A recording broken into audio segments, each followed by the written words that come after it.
Hi everyone, this is great. This is a great day for us, and as some people are already saying, and I'll just go to them. And it's Chris Dix, and he says 2 points clear, and it's in our Reds' hands, winning the remaining games, and they can't catch our lads. Yes, absolutely. And there's a lad here, Will P, Scouser, and we go on the same thing, the same podcast. But he's not into football. And he's sending over his message to me saying that hope everything's all right. Have a happy Easter. Same to you, Will P. And I'll see you soon. Okay. I was looking in yesterday, I think, and today, this morning, and you weren't there. There was someone named Onia, from Finland. She lives in Sweden, but she's from Finland because Onia is a Finnish name. I do know that. Anyway, Onia and a lad named Bjarni or something like that. He acknowledged, so made up with that. Thank you, Will P. Thank you. You're a good man. I'll see you very soon because I know that you don't like the old football, and I think you'll be gone. But thank you for tuning in and passing your greetings. Thank you. Thank you so much. Ian McKay, great result today. The Redmen back on top of the league. Hope everyone is having a nice, brilliant holiday. I think that is. Weekend. I think that is anyway. BH. Paul Turner. Even and Frank up the Reds. Yes. Absolutely. Absolutely. Even and Frank, good 3 points today. Brilliant 3 points. Absolutely brilliant. John Conway. Happy Easter, Frank. Same to you, John. Anfield Roar is trying to get me drunk, you know. I'm sure he wants me to be a big alcoholic, you know. And he says, good evening, Frankie, but look at all those pints and scotch. Get these down, you lad. Was at the game today as a nice drain and a happy Easter to all the Frankie lights. I like that. I like that. I love that. I really do. And Chris Dix says, best wishes all, but I don't celebrate Easter. I am a Buddhist Muslim, but I love our Reds. It doesn't care. I don't care what religion you are. It doesn't come into the equation. It really doesn't. We're all Reds, no matter what colour skin, what religion, no matter where you are. We're all Reds. We're all family. This is the beauty of Liverpool Football Club. And I'm going to bring in these two lunatics with me. The man with the fringe. And it's not him. It's definitely not him, the man with the fringe. And there's the man with the fringe. Put a little muzzy there and do that. You'll be like, you know who. I know. Shocking, isn't it? Well, I've got to say thanks for the mention. Thank you, Will. No, thank you for tuning in. You're a good man, and I really appreciate it. I really do. This is the way we are here. We're good scousers. And realist scouser. What's happening, Frank? He's got a fringe. That's what's happening. The Anfield. Great game today. Cannot wait to get into the details. Yeah. Where's our mate? Where's JK? Where is he? I don't think he's put us. I wonder if he's still on 7:00. You never know. Probably turned his clock back. Yeah. Anfield Ross says, Darryl Lee, all right, lads. Have you had his pints and scotches and everything for you? All right, Rob. TW. Evening tea. I like that. Big up the panel, says realist Scouser, 100%. How about that? And it's keep it. Well, he has an idea, to be honest. I has an idea. It was you. You keep changing your name like George Clooney there, Lee Carlson. Lee, can you stop doing that with your hair? You're making me feel jealous, mate. It's doing me head in this fringe. It looks terrible, like Frank said. It's a bit Hitler-esque. And that's the swine who made us change our surname in 1940, wasn't it? Look, he's going more like Julian Lennon every day. Steve McManaman's back at Liverpool. Julian Lennon, that's who he is. Oh, even again. What a time to be alive. What a time to be alive. What do you reckon? I'll go to you, Darryl. I'll go to you, then ends with you, Kmart, on this first question, right? Today, when you've seen the team and when you've seen that ball go in after a couple of minutes, what was your feeling, Darryl? A bit. Well, tonight I felt a little bit nervous, but I knew the boys would get it over the line. I was a bit miffed why Kanate wasn't playing, but we got it done, didn't we? Okay. Got it done. Lee? I was the same about Kanate not playing. I thought if he's fit for the bench, why can he not start? But we must just be taking it easy with him, you know what I mean?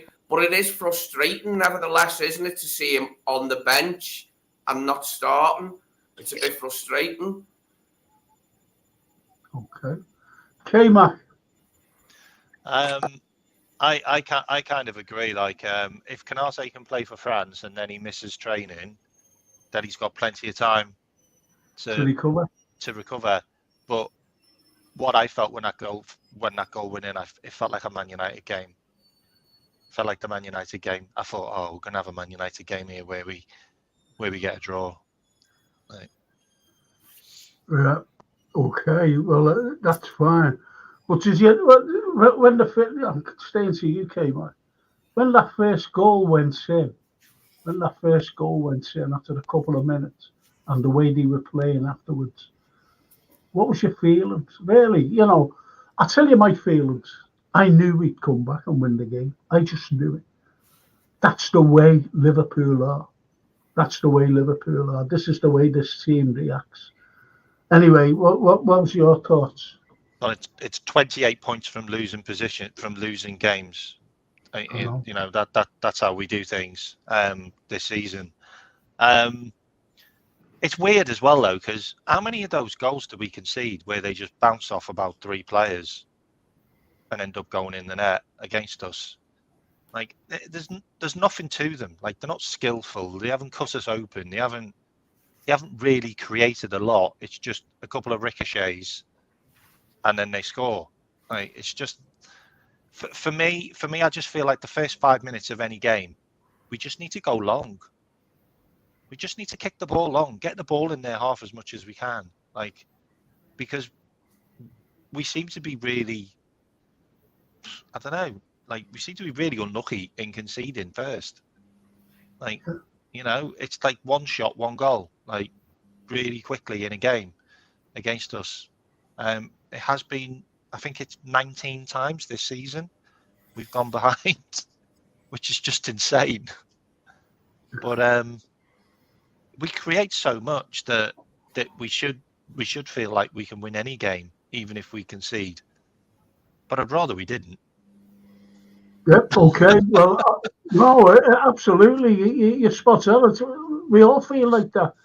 And there is this person with no name. It could be a girl, it could be a fella, it could be a Martian, it could be anybody, the Invisible Man. But anyway, why games like that are so hard? Has he gone again? No, I'm fixing me chair. Yeah, that was something before you come on. Anyway, I'm going to go through that again because it's up to you here. Right, why are games like that so hard? That's the question. It should be much easier much easy win. Over against Sheffield United on Thursday, it will be easier. Liverpool need to execute much better. Too many missing chances late. Yeah, it's we're missing with the final ball a lot. We're getting in on teams, aren't we, and just not executing the final ball again. But it's not that that's worrying me. It's conceding these sloppy, ugly goals, these really untidy goals that's freaking me out. And I want to see us stop doing that in the running if we can. Okay. Darryl? Yeah, I agree.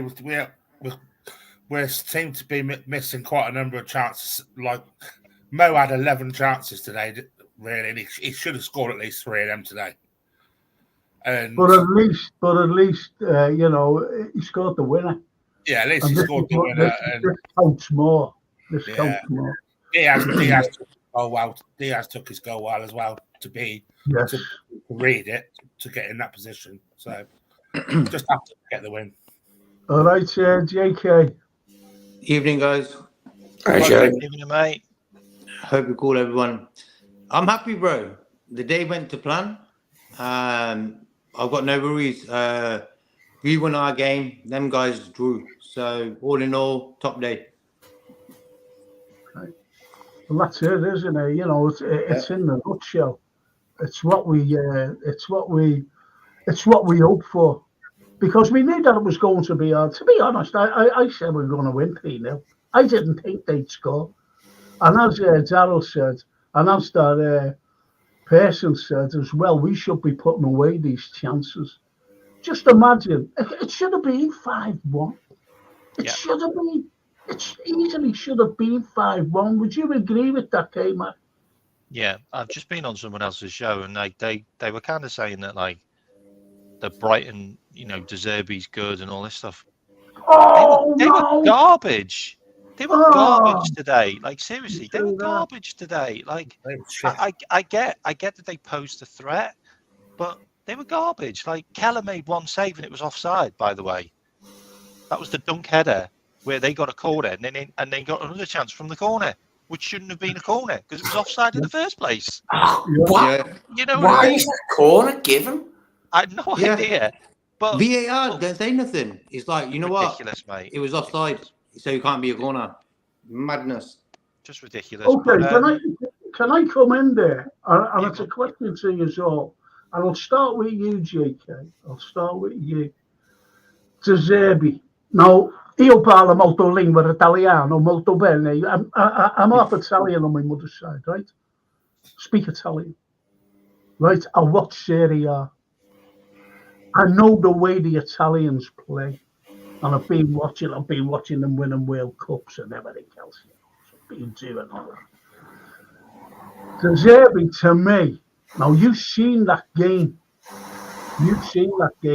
He must have said to his players, if anyone touches you, go down.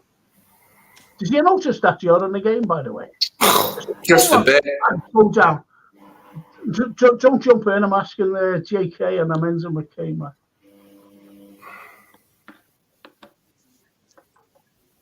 I see JK gone. JK. Yeah. Well, I think the way his style of play, it would work if he had world-class players in every position. It would work a treat. The way they play from the back is dangerous, but it works. And what it is at Anfield, the opponents always feel, what can we get from this game? Let's go down. Let's try to get free kicks around the block, the box and stuff like that. So we're going to expect that from teams in games like this, you know? Okay. Darryl, I don't know whether that's a light or a halo behind your head, but what did you think? You know, did you think that they were just falling down nilly-willy? Yeah, they did. It was like every single tackle that they tried to get a free kick or they tried to look for something in the box every time. And what is that noise? Is someone getting a haircut? Oh, washing machine. Sorry about that. It'll be finished soon. Oh, yeah. Just put yourself on mute then, mate, until you talk. Yeah. I just thought they looked for everything today, any single thing. But That was a penalty on Nunez today. I thought that was a clear penalty on Nunez. Well, You mean Salah? Nunez You mean Salah? Yeah. You mean Salah? No, the one where he grabbed Nunez in the box. Well, he's always getting grabbed, isn't he? Yeah. They're always getting grabbed, so. But yeah, what you said there came back. So what's your take there, Lee? Yeah, I think that was a pen on Nunez because he pulled him from behind. Nunez was in front of him in the box and he grabbed his shirt and pulled him back. So I don't see why it wasn't a pen. And every time one of our players grabbed one of them, even if their player was heading towards their own goal in their own half, it was a yellow card. Yeah. So it was like Virgil, wasn't it? Because Virgil got booked for the very same thing, but it wasn't really a pullback. It was just an hand on the shoulder. He never pulled him back. Came like back. McAllister on the sideline where he just went like that and like touched the guy. He didn't pull him. He didn't push him. He just touched him. And the guy was on the floor, wasn't he? And it was a booking for McAllister. Yeah. What's your take there, though, K-Back, about the foot? This is why I don't want to Zerbi, because he'll just say that to our lads. If anyone should go down. And I watched Serie A, as I said. I don't want De Zerbi because he can't defend and he's wide open. Like his team's just wide open. Like we had 30 shots today. We had 20 shots inside the box. Salah had 13 shots, the most he's ever had against any team. Like Salah could have had a hat-trick easily. That game should have been 5-1 for me. Yeah. Their goalie pulled off 3 unbelievable saves, by the way. Yeah. And that offside. If that's the assisted VAR next season, that's onside. Sorry, Yeah. the lines were too thick that he drew on the actual pitch. You couldn't tell whether it was his foot or his backside. Look, for me, every manager now knows that the referees are going to give everything to the other side. So they're just going to say to their players, just make the most of it. The refs want to give Liverpool yellow cards. The refs want to send Liverpool players off. The refs want to be on your side because they don't want to give anything for Liverpool. That was just such a one-sided game. If you're going to book McAllister for a shoulder charge in the first 15 minutes, then you're going to book every other player. And how long did it take before he booked their player for that foul on McAllister? Which could have been a red card, by the way, because his foot was high and his studs were showing. Yeah. So, it's just the way it is. You've got David Coote and you've got Paul Tierney as VAR. Like, what do you expect? You don't expect penalties. You don't expect anything to be given onside, and you expect a bag full of yellow cards for no reason. And guess what? Guess what we got? It's exactly what we got. And they got 30 free kicks, by the way.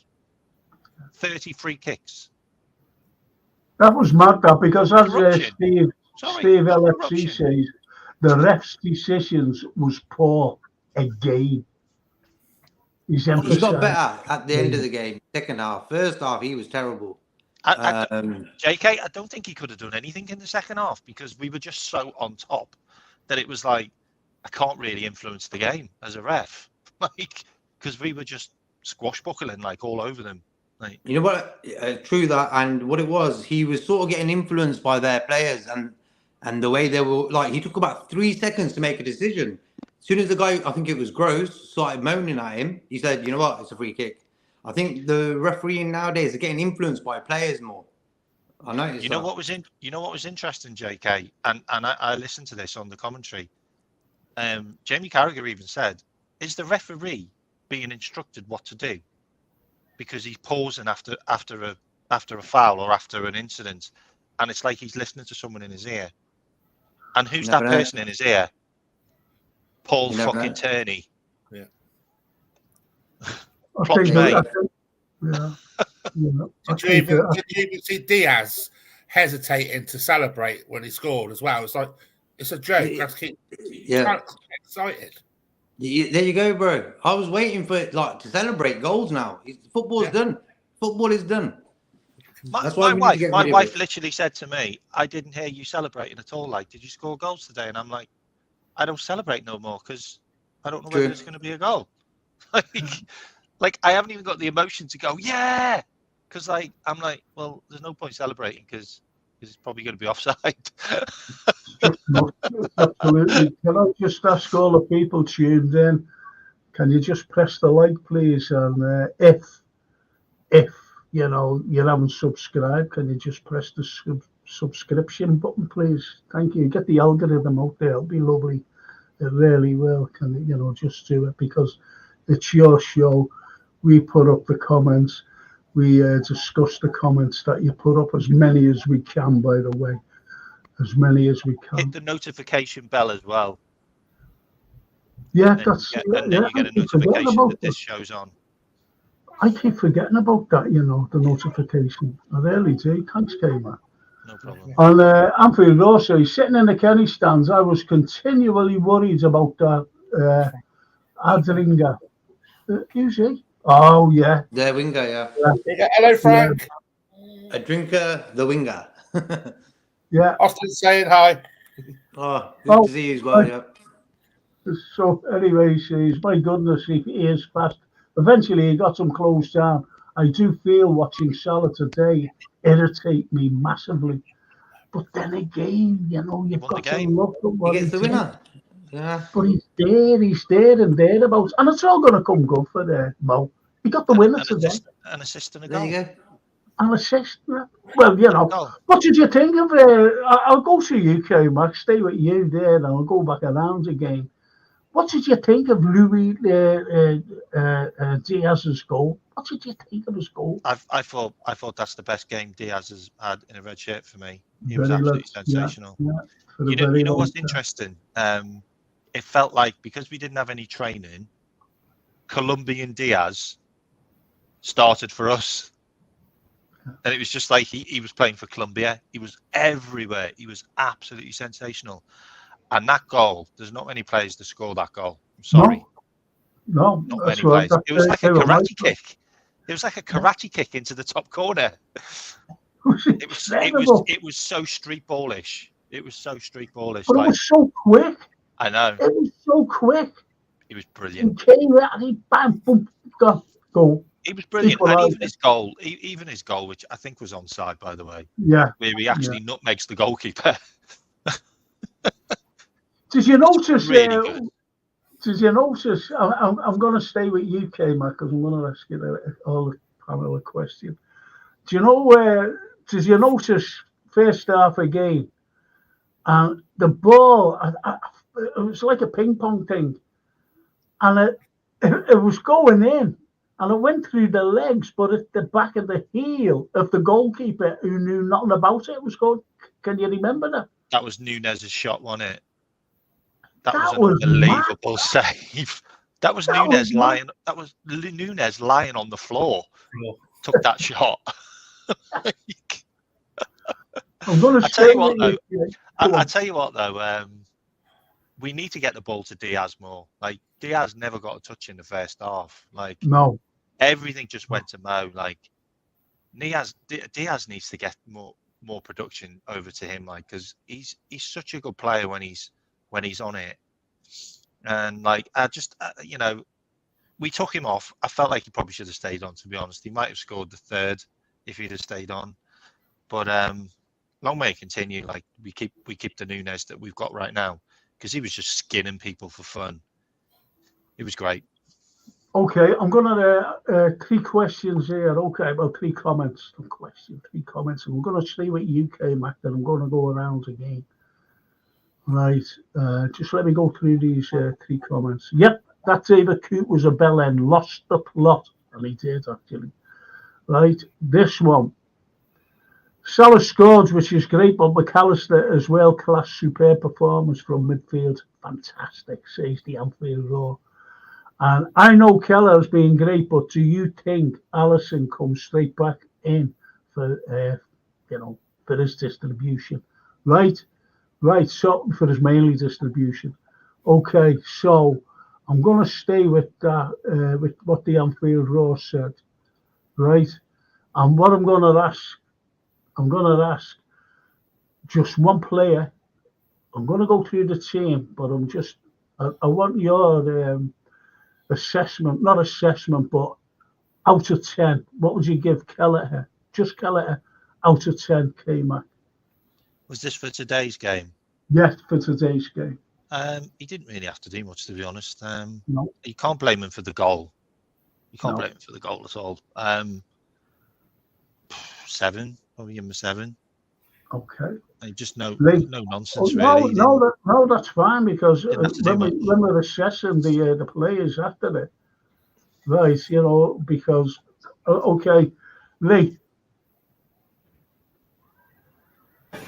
Do us a favour, leave us out a minute while my washing machine finishes. It's making too much noise. It sounds like it's all right. Stop. He'll have to show us signs that is what. What's he put your washing machine on now, knowing that you're coming on here? It must be next to him. It must be next to him. I don't believe him. Oh, thank God. Anyway, Is he sat on it? Is he sat on it? Probably.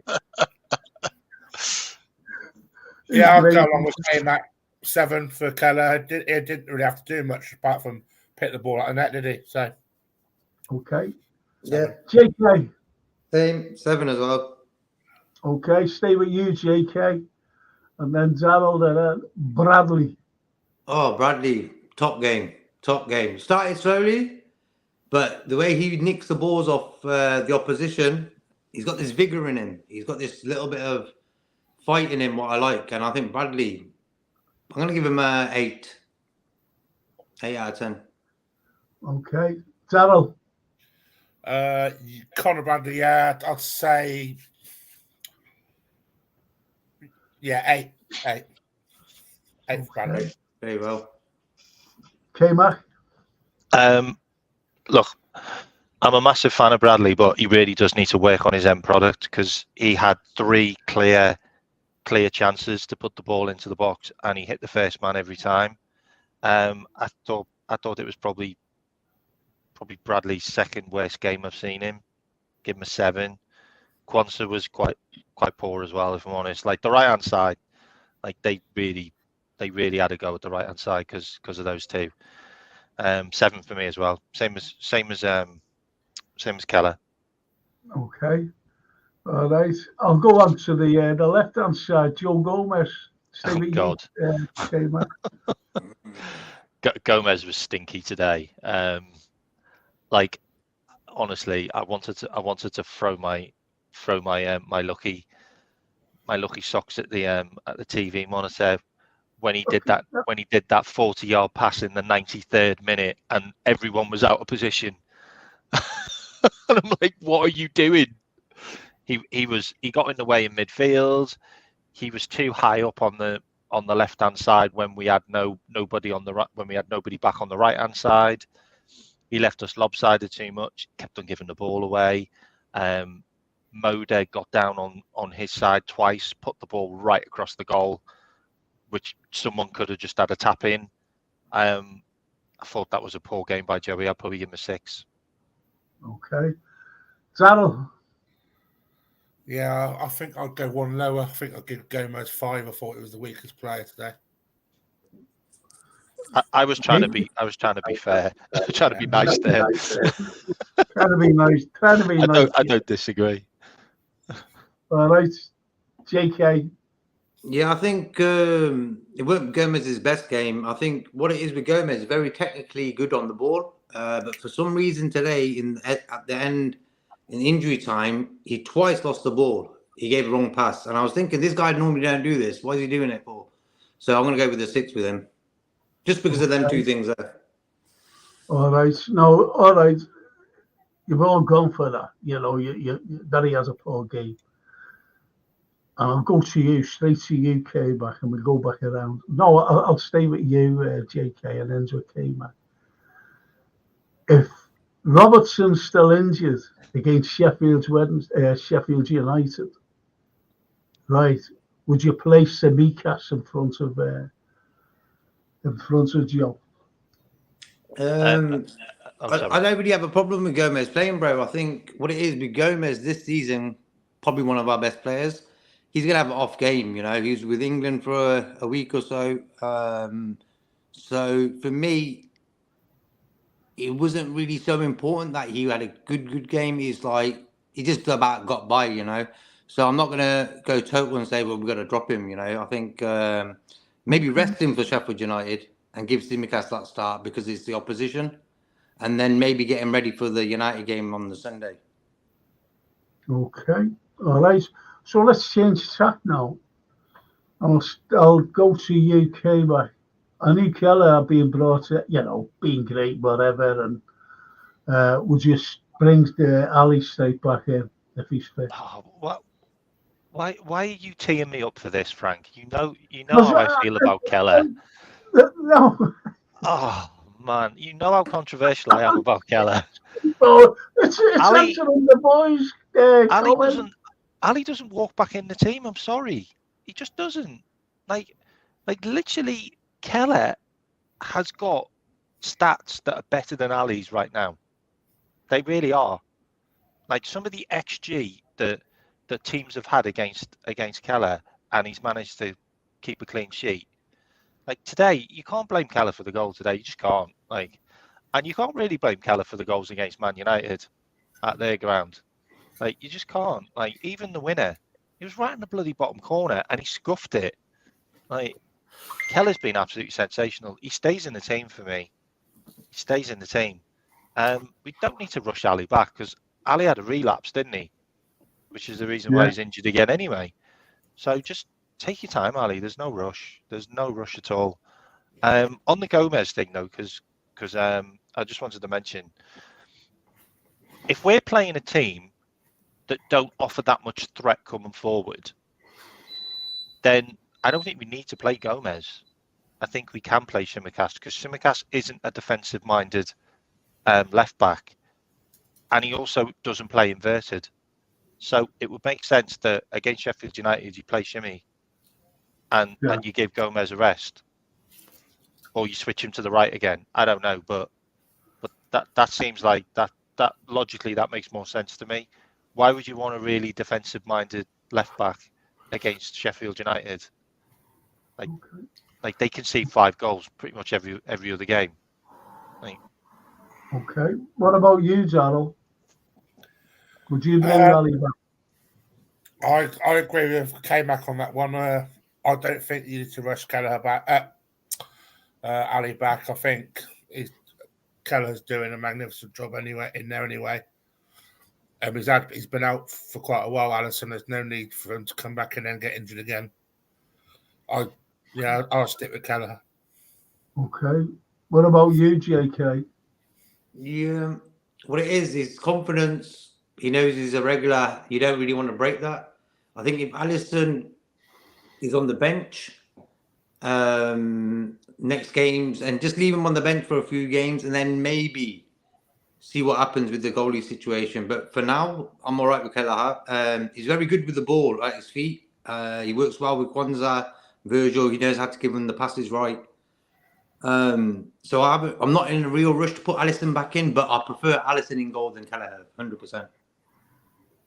Okay. Lee? Yeah, I'd keep Queven in as well, because he is doing. There was that bad distribution towards the end, though, that nearly cost us, wasn't there? Mm-hmm. Was it a throw? Was it when he threw it out to the right and it came straight back at us, and it could have went anywhere basically.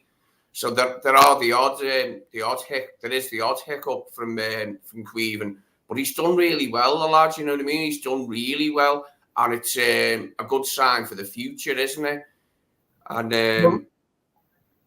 no, okay. Well, I think everybody agrees with you more or less because Chris Dixon, all the way from Montenegro, he's tuning in from Montenegro. That's where he lives. He says, Soboy Kell's distribution is better than Ali's. And the lads underneath him, maybe Klopp should continue with Kelleher. And this is what they're all saying. And Paul's saying that Diaz goal disallowed was marginal in the second half.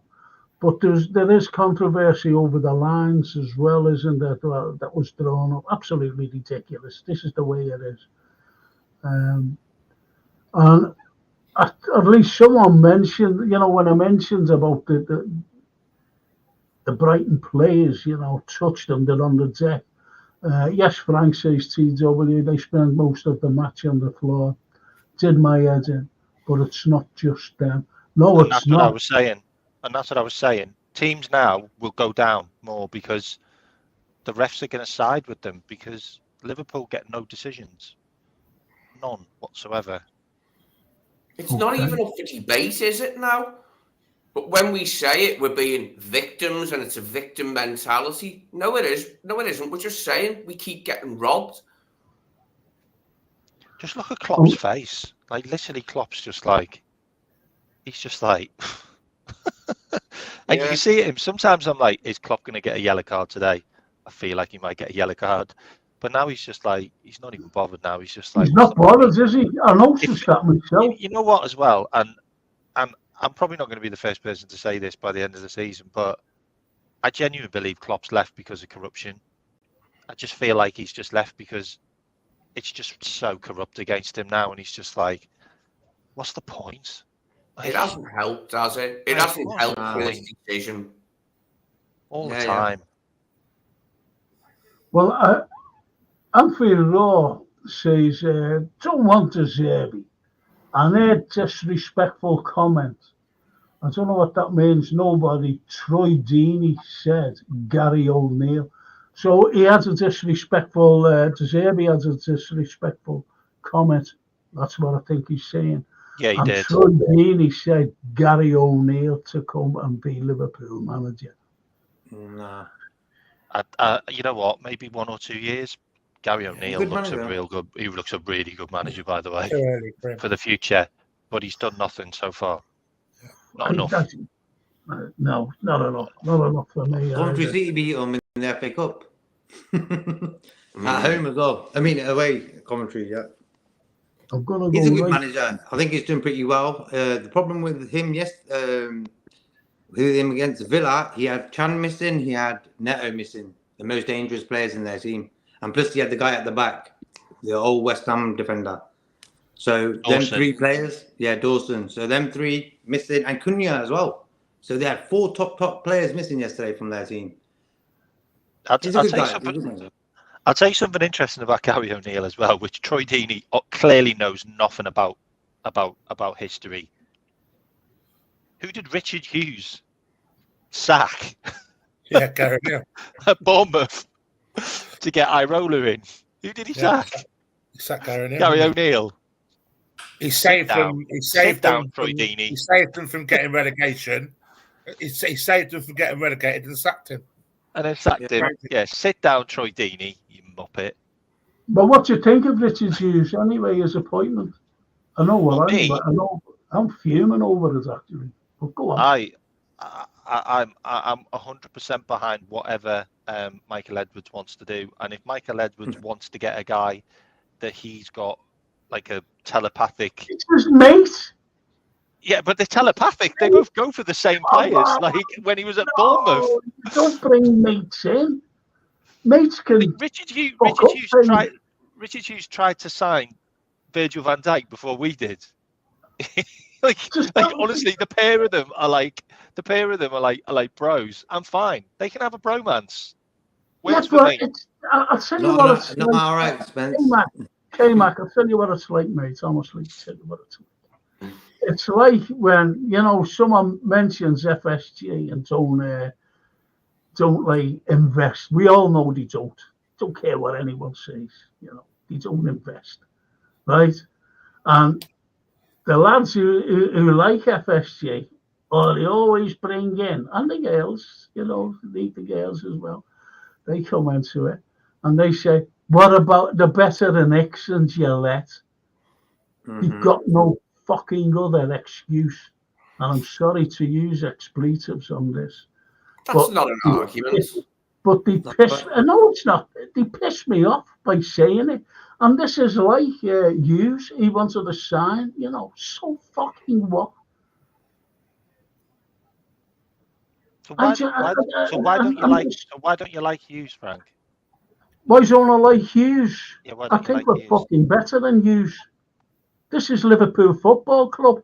It's But that's like who when Mike- we brought in the That's who Irish Michael man. Edwards. But that's who It's- Michael Edwards Well, wants. he went. Can you see the dots, Kamer? What? Really? Can you see the dots?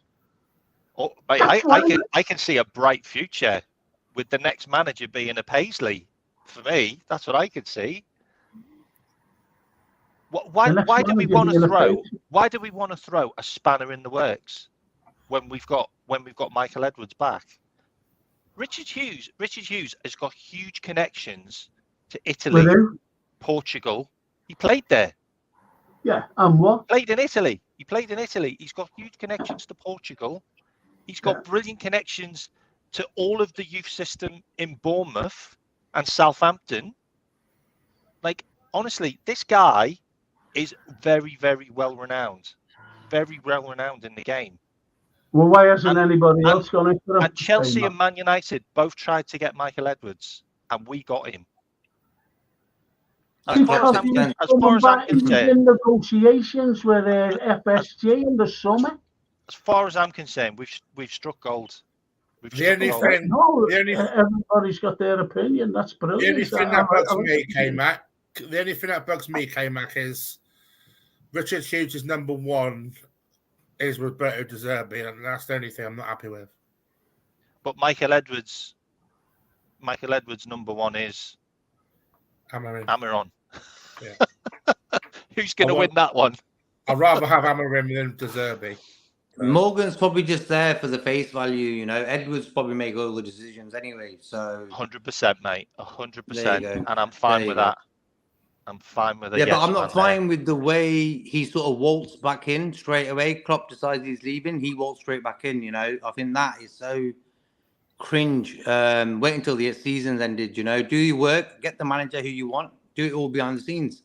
The way we've handled that is one reason why the majority of Liverpool fans are not really overexcited with Edwards, because the way he left and all of a sudden he's back. You know, that's what it is. Klopp stayed with us for 9 years, okay, spending very little each transfer window. And the way the sort of club have handled that situation right there for Klopp to leave, maybe he's tired. There's many reasons, but the way just Edwards came back in has sort of wound a lot of Liverpool fans up. Edwards is back because Klopp's gone. That's the only reason. It's as simple as that. It's as simple as that. And whether you like it or not, but you're going to find out in someone's memoir, Klopp left because he was told this is your last season. It's as simple as that. Like Klopp turned around last season and said he should have been sacked, and he was probably told by FSG, you got one more season. That's it. You're not going to see your contract out. We're getting a new guy in because we're bringing Edwards back. Because since Edwards left, we went downhill. It's a fact. It's a fact. Like the worst seasons we've had was when Edwards wasn't there. Like all the trophy hauls, all of the back-to-backs that we competed was while Edwards was there. Look, one season Klopp got his own way, and I mean he got everything. He got the power of the club from top to bottom. And where did we end up? We ended up in the Europa League. It's just a fact. I'm sorry. Yeah, but it can hurt people. I don't want to hurt your feelings, but that's just what happens. Yeah, but I understand that. But what it is, I think the majority of the fans are just wound up in the way they are willing to let a guy. Edwards knows his football, don't get me wrong. He knows if he's a good player financially, if it's worth it and stuff. But it's all about the guy on the training pitch, the guy who's in the changing rooms before the games, the guy who's on the sidelines. So for us, if you ask any Liverpool fans, there'll probably be maybe a 5% out of the 100 that will choose Edwards over Klopp. But JK, I think you're not remembering history here, mate. Because if it was down to the guy on the training pitch, we'd have Mario Götze, we'd have Kevin Trapp, we'd have Goalkeeper. Yeah, but the respect should be there, bro. We'd have the Muppet German at Tottenham who can't seem to hit the onion bag. What's his name? Julian Brandt as well. We'd have Julian Brandt. We'd have that other German that's at Tottenham who can't seem to score a goal since he's been there. Timo Werner. Look at all the players, mate. These are all the guys that Klopp wanted. The ones we got, your Manes, your Virgil van Dijks, your Ginny Wijnaldums, your Salahs, But that's cool. your Allies. Edwards has gave him the players. These are all Edwards gave him them signings. players. Yeah, but what it is, Edwards gave him them players, and Klopp turned them into world-class players. And I think that relationship where Edwards thought he's thinking, you know what, I brought these players to the club. I should be the one who's sort of getting the limelight for this. You know, I brought these guys in. You know, people's mentality, bro, is in this world. I want to be number one. Edwards could be thinking, you know what, I brought all these guys in. And just because of that, it's like he's decided to leave. You know, the respect between him and Klopp should have been there from the start, you know. Of course, everyone's going to have different opinions on players, certain situations. But for me, the respect should have been there between him and Klopp all the way through. And all of a sudden, it wasn't there. So you can get it wrong with players, you know. But you know why? It wasn't there? Because Klopp's an old school manager. Do you think when Klopp was doing his badges and he was looking up to the guy, he was looking up to managers going, oh, I really want to be like that guy. Do you really think he was looking at Pep Guardiola? Because he wasn't. He was looking at Alex Ferguson. And that's old school management, running the club from top to bottom. You can't do that with a director of football. Klopp couldn't do that with a director of football. He couldn't do it with data analytics because we'd never used it before. It wasn't what he liked working with. Klopp was an old school guy, and that's why it didn't work out. Why didn't it work out? Top of the league, like K-Mac? Why are we top of the league if he's an old school thing? You know, I'm not saying I'm not dissing Klopp. I'm just saying that's the reason why him and Edwards didn't work out. Edwards weren't there for the last few years. We're top of the league. We've won the League Cup. We've got the Europa League as well to deal with, you know. So, and why is that? Because all our players left on free transfers. All their contracts ran out and they all left the club. Klopp wanted to give Milner a new contract. Klopp wanted to give these players new contracts. It was the board that said no. It was the board that said no. We know that. Milner had an interview and said Jurgen told me that he was gonna give me a renewal, and it was the board that said no, you're not. All of this happened. You need to just look at it. He didn't have a choice. He had to sign players. He had to go and sign your McAllisters and your Dominic Szoboszlais because he didn't have any midfielders because they all walked away. They all walked and left the club. And then we had to sell some of them because they never walked. They had to go because if Klopp wouldn't have to give them new contracts, Frank. Yeah, he wanted to give them new contracts. We know that. He only wanted to give Milner. That's what's come out. He wanted to keep Endo. But I don't believe that. I really don't believe that he wanted to give Milner another contract. Milner's older than me.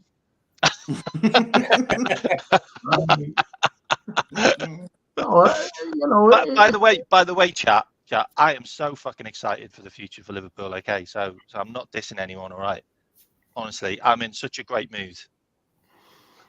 We're top of the league. Top of the league, honestly, amazing. See, the thing is, as well, 3 points ahead of Man City. Just let that sink in. Well, no, I think Manchester City is not the team it was.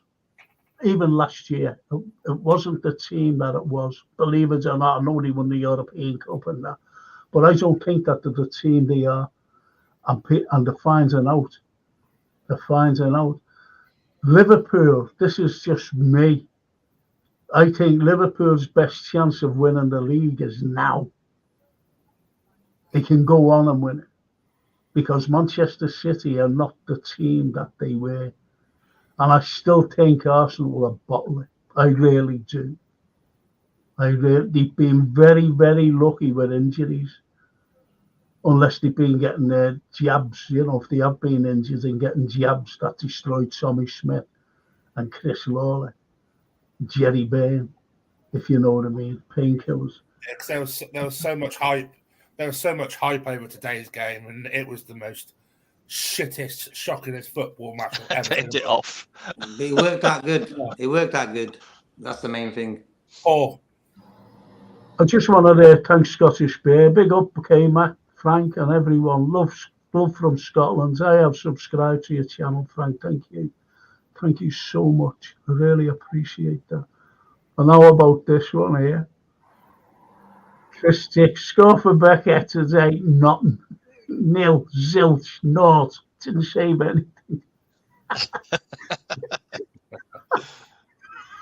That's a little cracker. It made us laugh anyway. All right, then. So I'm going back now to, and I'll start with you, Lee. I'm going back to the two centre-backs. Quansah first. Quansah, what would you give him out of 10? And what would you give Virgil out of 10? Same to you there, K-Mac. Give them both a 7. Okay. All right. K-Mac? Yeah, Quansah 7 for me. I actually thought Virgil was quite poor today, if I'm honest. Like, In what respect? He had a habit of kind of like blaming other people today. I've seen him do it a few times where he like headed the ball out and it went to their man and he was like this looking and you're like, that was you that headed it, by the way. You headed the ball, Virgil. And he was out of position quite a few times as well. I'll probably give him a 7 as well. Okay, no, that's cool. That's like four players in the back. A 7 there.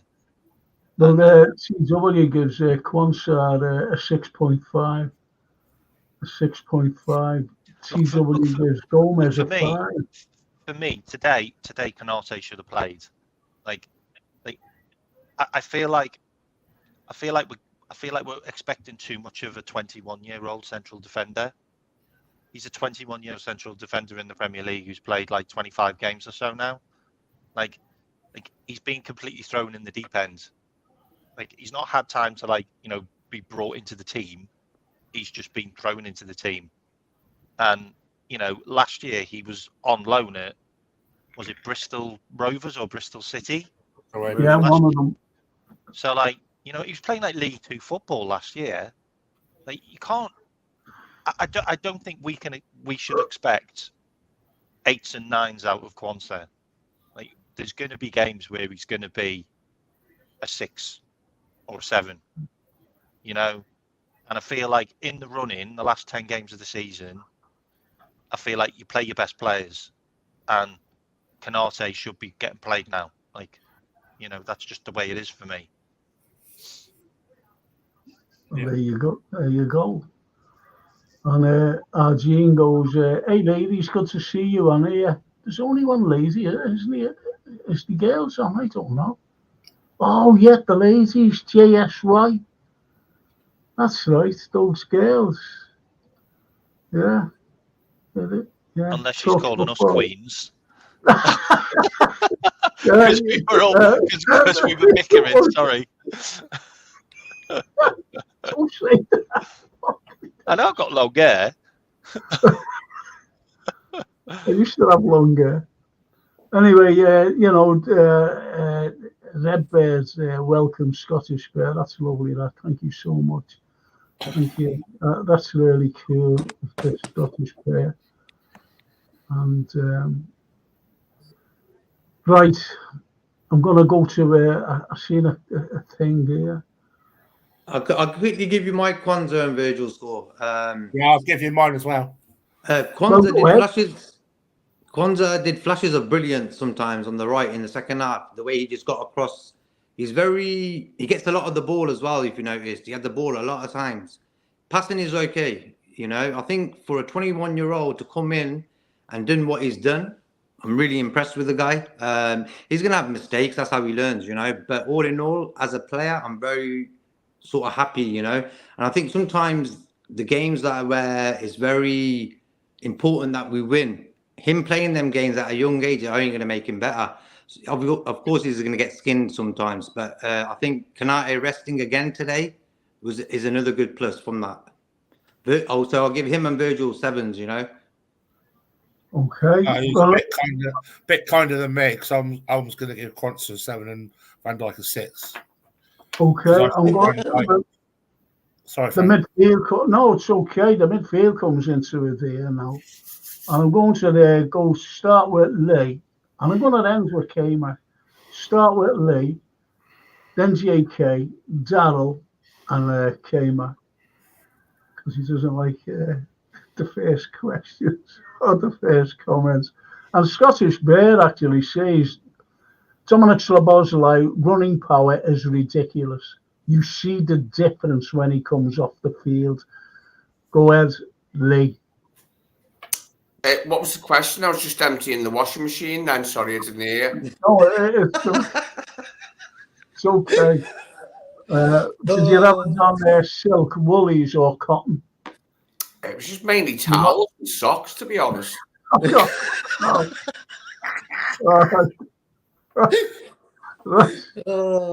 question is, Dominic Szoboszlai's running power is ridiculous. You see the difference when he comes off the field. Lee? Yeah, he can't half run, can't he, Tom? Yeah, he's just got to get back into his form, hasn't he? That's it. No, I think he is. I think he is running into his form. I thought he was superb today, to be honest, especially the second half.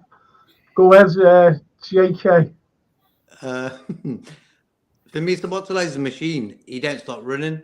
In the Klopp system, he's doing the total opposite what he used to do at Leipzig and at Hungary.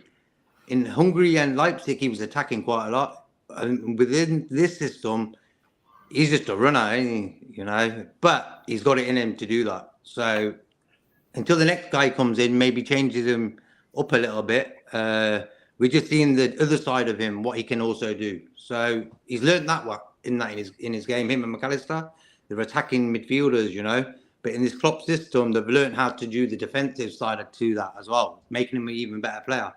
So that's the plus side out of that. But I'm going to give him Szoboszlai today. I'll give him a 7 as well. Yeah. Okay. Darryl. Yeah, Szoboszlai runs for the world and is non-stop energy. But I still think he's being played out of position. If you ask me, in a type of if you're in an Amorim, say if an Amorim comes, he's in that formation side, it's going to be played as a winger for me if he does, or one of the front three, because I don't think he's playing in the right position at the moment. But he was better today, a lot better today. Okay, K-Man. 7. 7. Okay, yeah. K-Man. For me, the game flipped on its head when Dom moved over to the left-hand side and started to play more attacking. He had that mazy run. He had that pass through to Salah. The Salah obviously then played it through to Diaz, which was marginally offside, my arse. He had that thumper of a shot from like 25 yards that just went wide. He's just really influential when he's got grass in front of him. Like, if you're going to clog up the midfield by chucking a Gomez in there, then or even a Trent in there when he's on the right hand side, you kind of negate him what he's there for. He's there to get the ball from the middle of the midfield up to the edge of the box.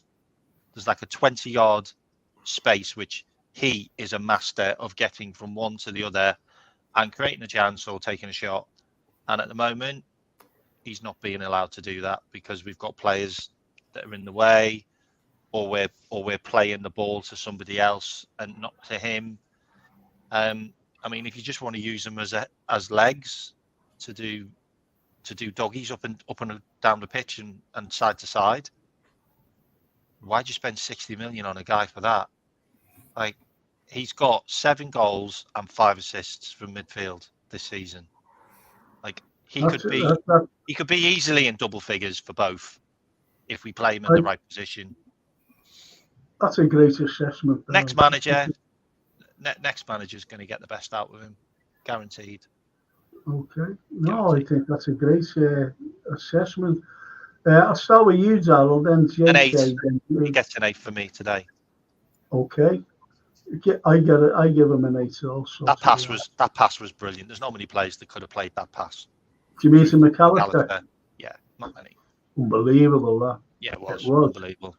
And these are the two. Okay, I don't want to talk about McAllister yet. I'm going to start with you, JK. Go to Darrell, go to Lee, and then ends with K Mac again. No, yeah, I'll end with K Mac again. What's your out of 10 for Endo, K Mac, JK? I think he played pretty well today. I'm going to give him an 8. He keeps it simple. You know, don't overcomplicate the situation. He just does the basics and he does it well. So I'm going to give him an 8. Okay. Darrell? Yeah, Endo, I don't know, we didn't really have to do much today. It was steady.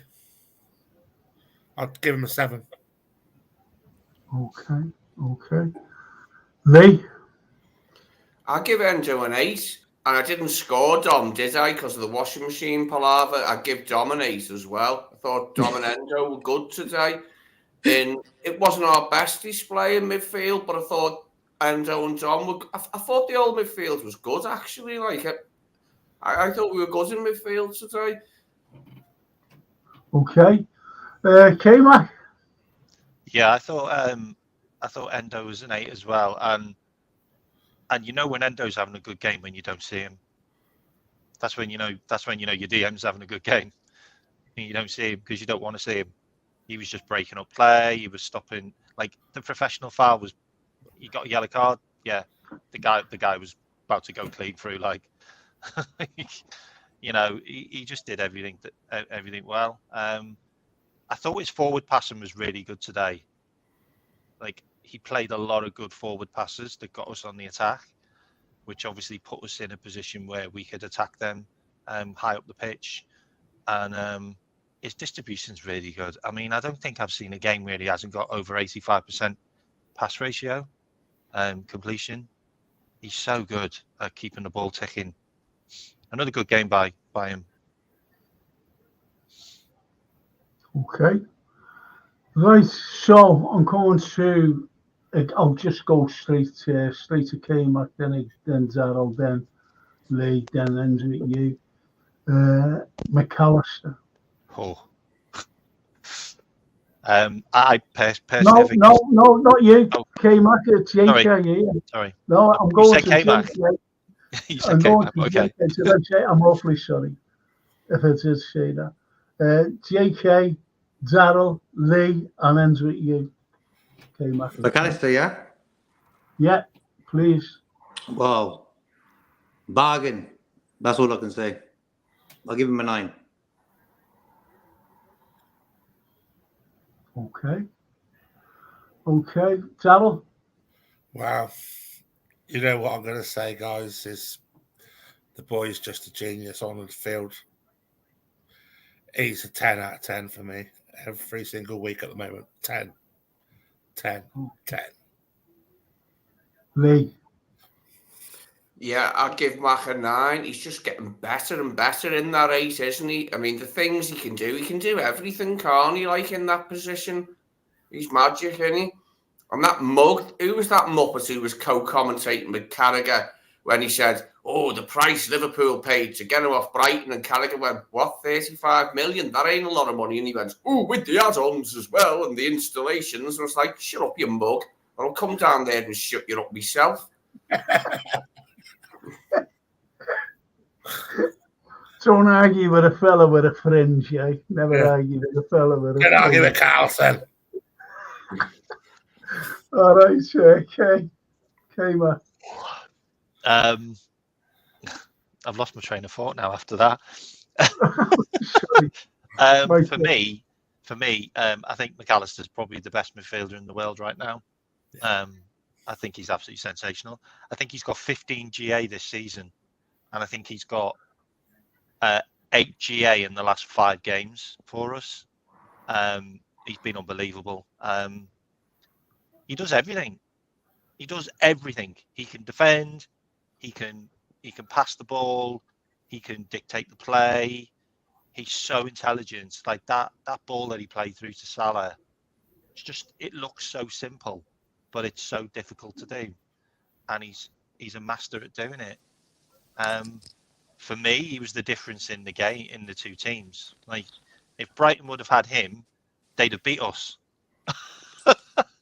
But we had him, so we beat them. Well, okay then. So, are you going to give it a score out of 10? Yeah, 9. 9. Okay. I go along with Darryl, actually. I'll give him a 10 because he pulls every string. And when that ball whizzed through, and it was whizzed through by Szoboszlai, right to McAllister, he just cushioned it so nicely for Mo just to step onto the ball and put it, to the goalkeeper's left, right? I thought that was a great goal. Well moved, well orchestrated. And it's all because of Szoboszlai, McAllister, and Mo. Bang, goal.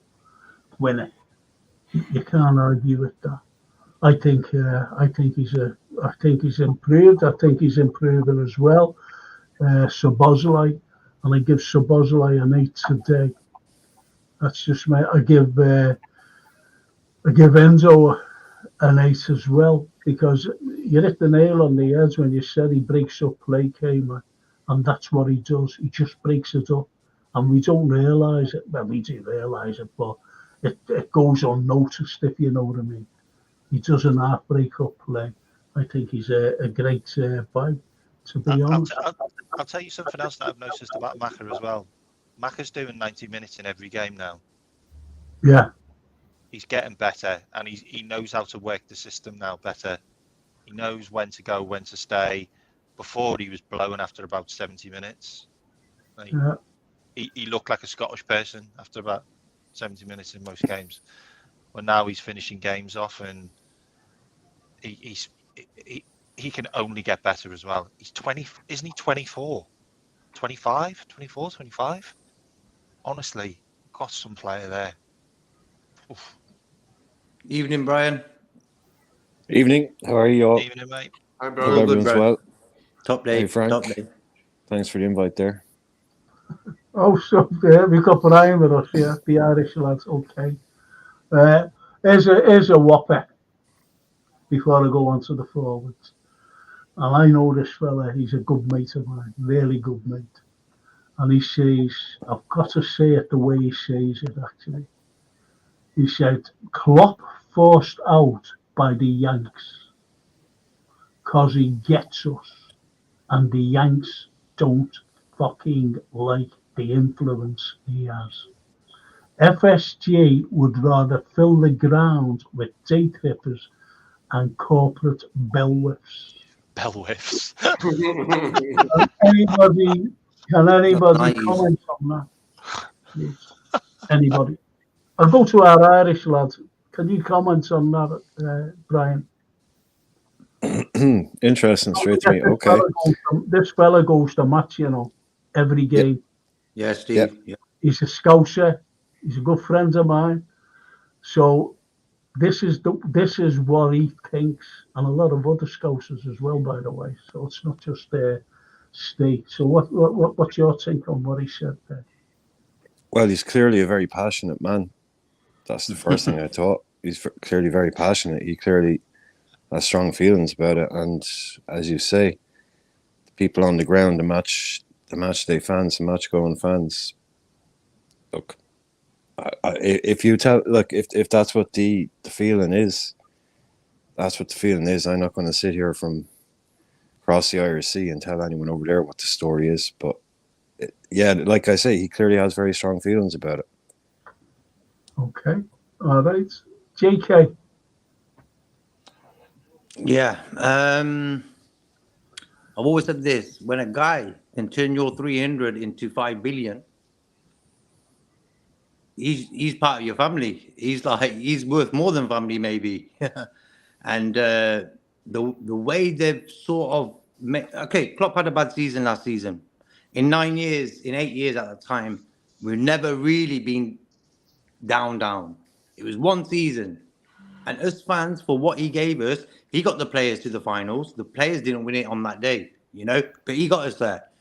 And the way FSG were ready to let him go, because he had one sort of bad season, he finished 5th, just missing out on top 4. It shows me the level of football nowadays. I think clubs are run by businessmen, of course. You want your club to be healthy, no doubt.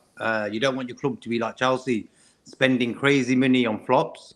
So in that way, Edwards being at the club, he knows a good player. Okay, you can give him that.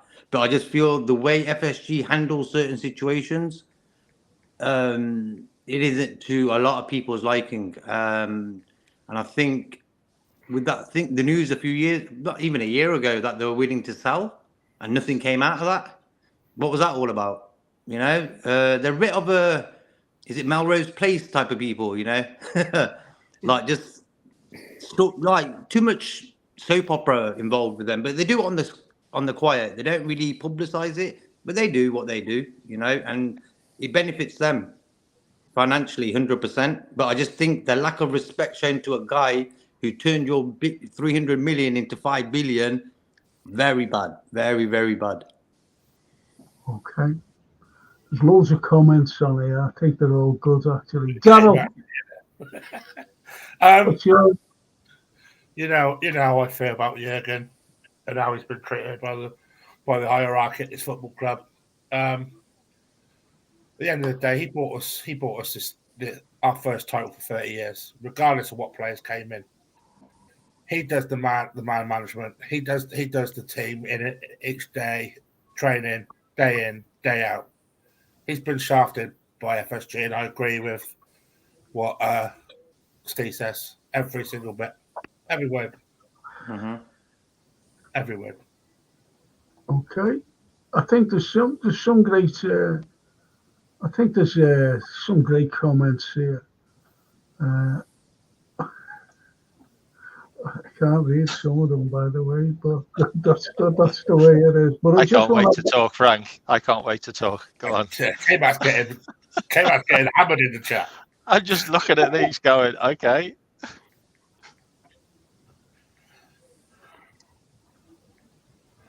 Yeah, let's see this. Right.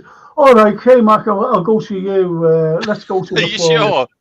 Are you sure? No, let's go to the forwards. Let's give Diaz out of 10. I can't talk anything about Klopp now. Okay. No, you I'm can not. talk. Let's get the players out the way first. Okay, let's get the players out of the way. Okay, then K-Mac, quick question. If you had a choice, Klopp stays and Edwards goes now, who are you taking? Oh. Well, Klopp's got his midfield now, so that's a real difficult one, isn't it? like Klopp's literally got his midfield because he got 150 million off the board. So about it's time.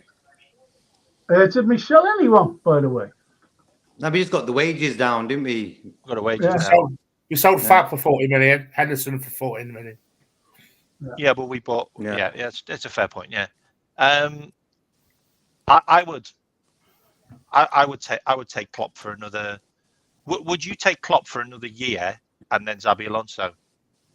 Yeah. Exactly. 100%. So I'd take Klopp to see his contract out. Yeah, I would, and that's what he was going for. Believe me, K-Mac, he was going for this thing. Then all of a sudden, they were in negotiations. Steve Evans, I tell you, they were in negotiations with Edwards to come back. Because as Steve Evans says, they knew that he had the power. Klopp had the power. You know what I mean? Yeah. Anyway, I went to Francine at the game. But, I went to buy my daughter, and I'm only going back to what Steve Evans said about corporate. Since they came in, it's always been corporate. It's as simple as that. Corporate this, corporate that. I know loads of lads who can't get tickets. And I said to my daughter, when was it the other day? I said, "Do you want to take the baby? I'll buy a couple of corporate tickets for you." So she says, "Okay, Dad." So anyway, tried the main stands, which is cheaper. Main stands, incidentally, I was told was full. Then I went and asked about the Anfield Road stands. I thought it would be a lot more cheaper. £1,020 for the ticket.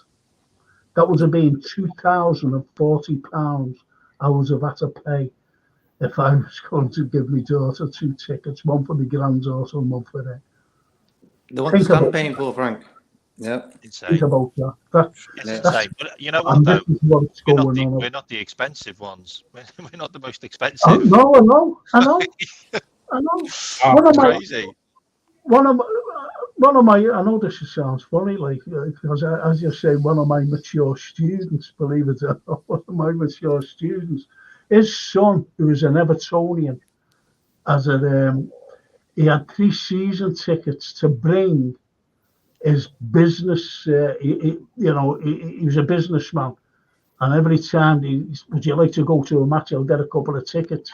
And they always said Liverpool. They never ever mentioned Everton. Always said Liverpool because they like football. These are from all around the country and even Europe. So we bought 3 tickets. He couldn't get a box, so we bought 3 tickets.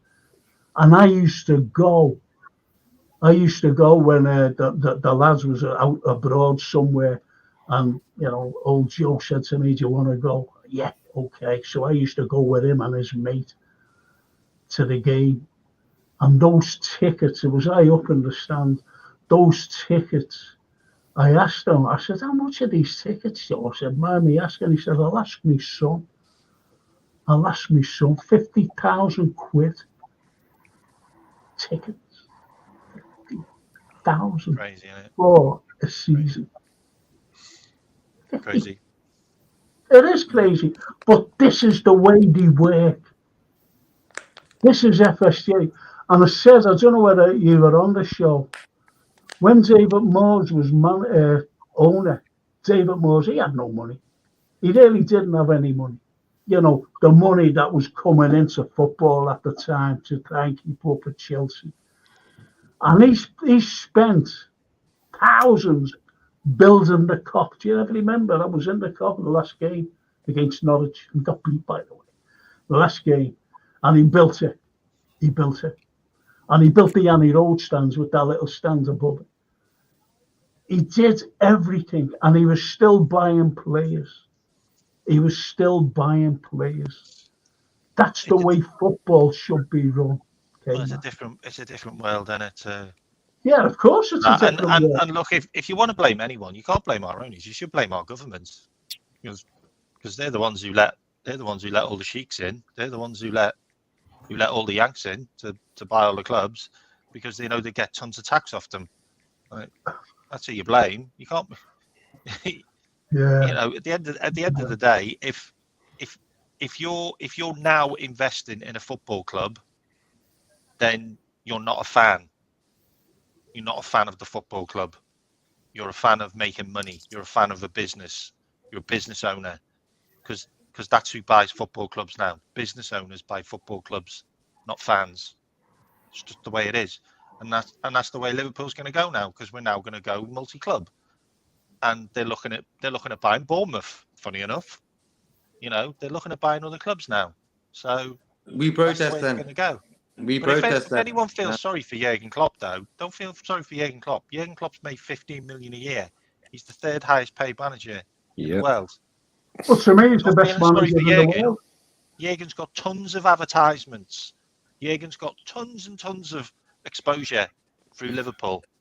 So don't feel sorry for Jurgen. He's all right. Don't feel sorry for him. I just want him to be Liverpool manager. I think he's we all want him to be Liverpool manager, but he's walked since Paisley and Shankly and Fagan. And he for me is the modern day Bill Shankly of Liverpool. Yeah, of course he is. I've said but that. Just remember, guys, who came next? BBC Who came next after Shankly? I know what you're going to say. Did he win? I know this. I know what you're going to say. This is our next manager. Like the X and the thing, I'm afraid. The I dynasty understand that. is coming. All right, who did we get after when Kenny walked away? Who did we get? Hodgson. And who did we get after him? Don't mention his name. Are you talking Kenny the second time Kenny round? 1 or part 2, yeah. You're talking about second round Kenny. No. The Listen, Irishman, Brian. and when It was Klopp Brian. came in, he restored everything. He restored everything. Came Exactly. And So, who comes next? Paisley. Mate, if someone asks me, who would you rather have? Klopp any day over Edwards. But Frank, I know what you're was the gonna- team? What was the team that Shankly had when he took charge? Was it the similar type of team that Klopp took charge of? I know who Shankly brought in. He brought in St. John. He brought in a spine. That's He what brought Klopp's in a done. spine. That's what Klopp's done. And who Okay. takes us on to more trophies and more wins and the dynasty that we deserve? The next Paisley. manager after Klopp, because Klopp's left everything there for it to In place. move on. Yeah. That's how good he is. That's how good he is. That's how good he is. And I think the 15 million he probably gets from Liverpool is pennies compared to the 600 million we made last year. Without Klopp, we wouldn't be top of the league anyway. You know, a new guy comes in, probably wouldn't get us top.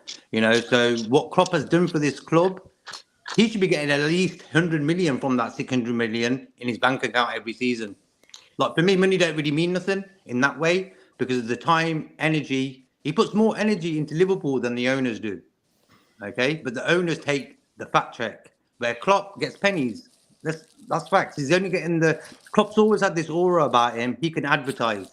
He did it in Germany. He went on the tour with all the TV channels when it was the World Cup. He's got that persona to make money. It's just the way he is, you know? So he didn't really need Liverpool. He would have still made money. He probably wouldn't have got paid as much. Can I just put in there, I'm telling you, I'll put this in a nutshell.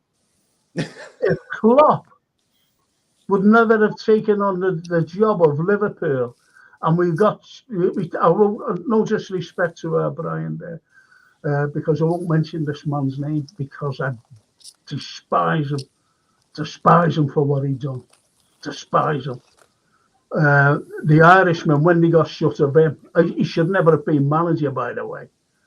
Anyway, when they got shut of him, and if Klopp wouldn't have come in and he would have got someone else, and Liverpool would have been in the doldrums, you know, around like Brighton, you know, just around there, and someone would have come in and bought, you know, said, hey, how much you want for him, FSG? They would have sold.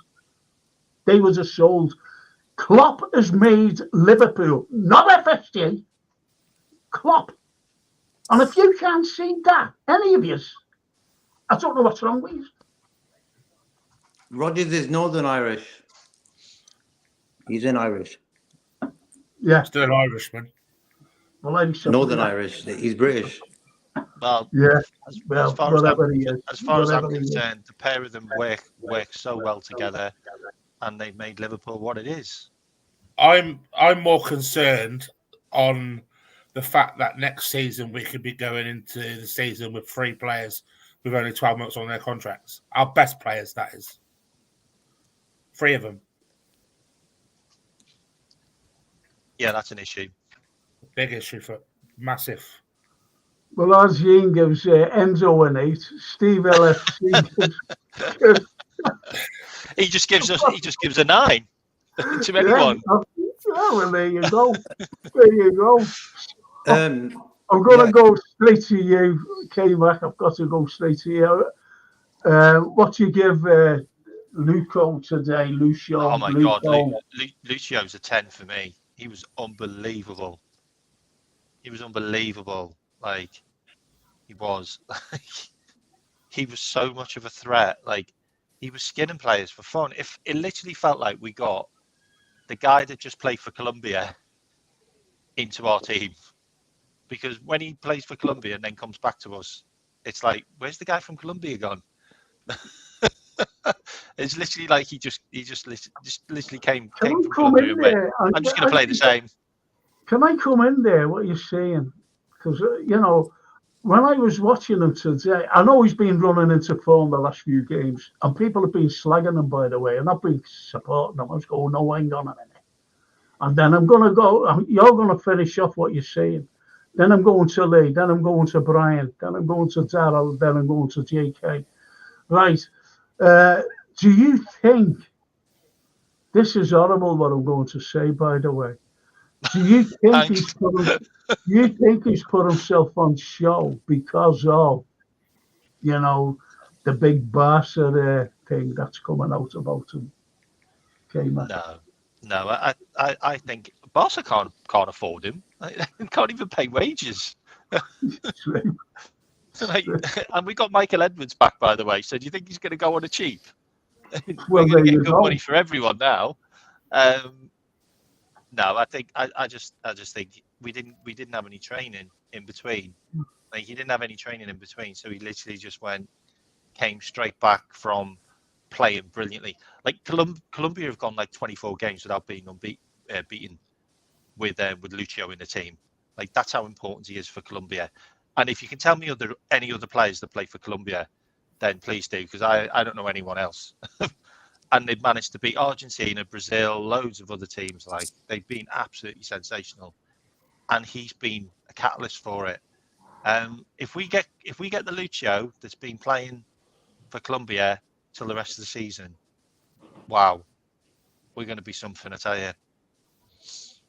Well, do you think Liverpool will keep him? Yeah, I think Edwards will keep him. Okay.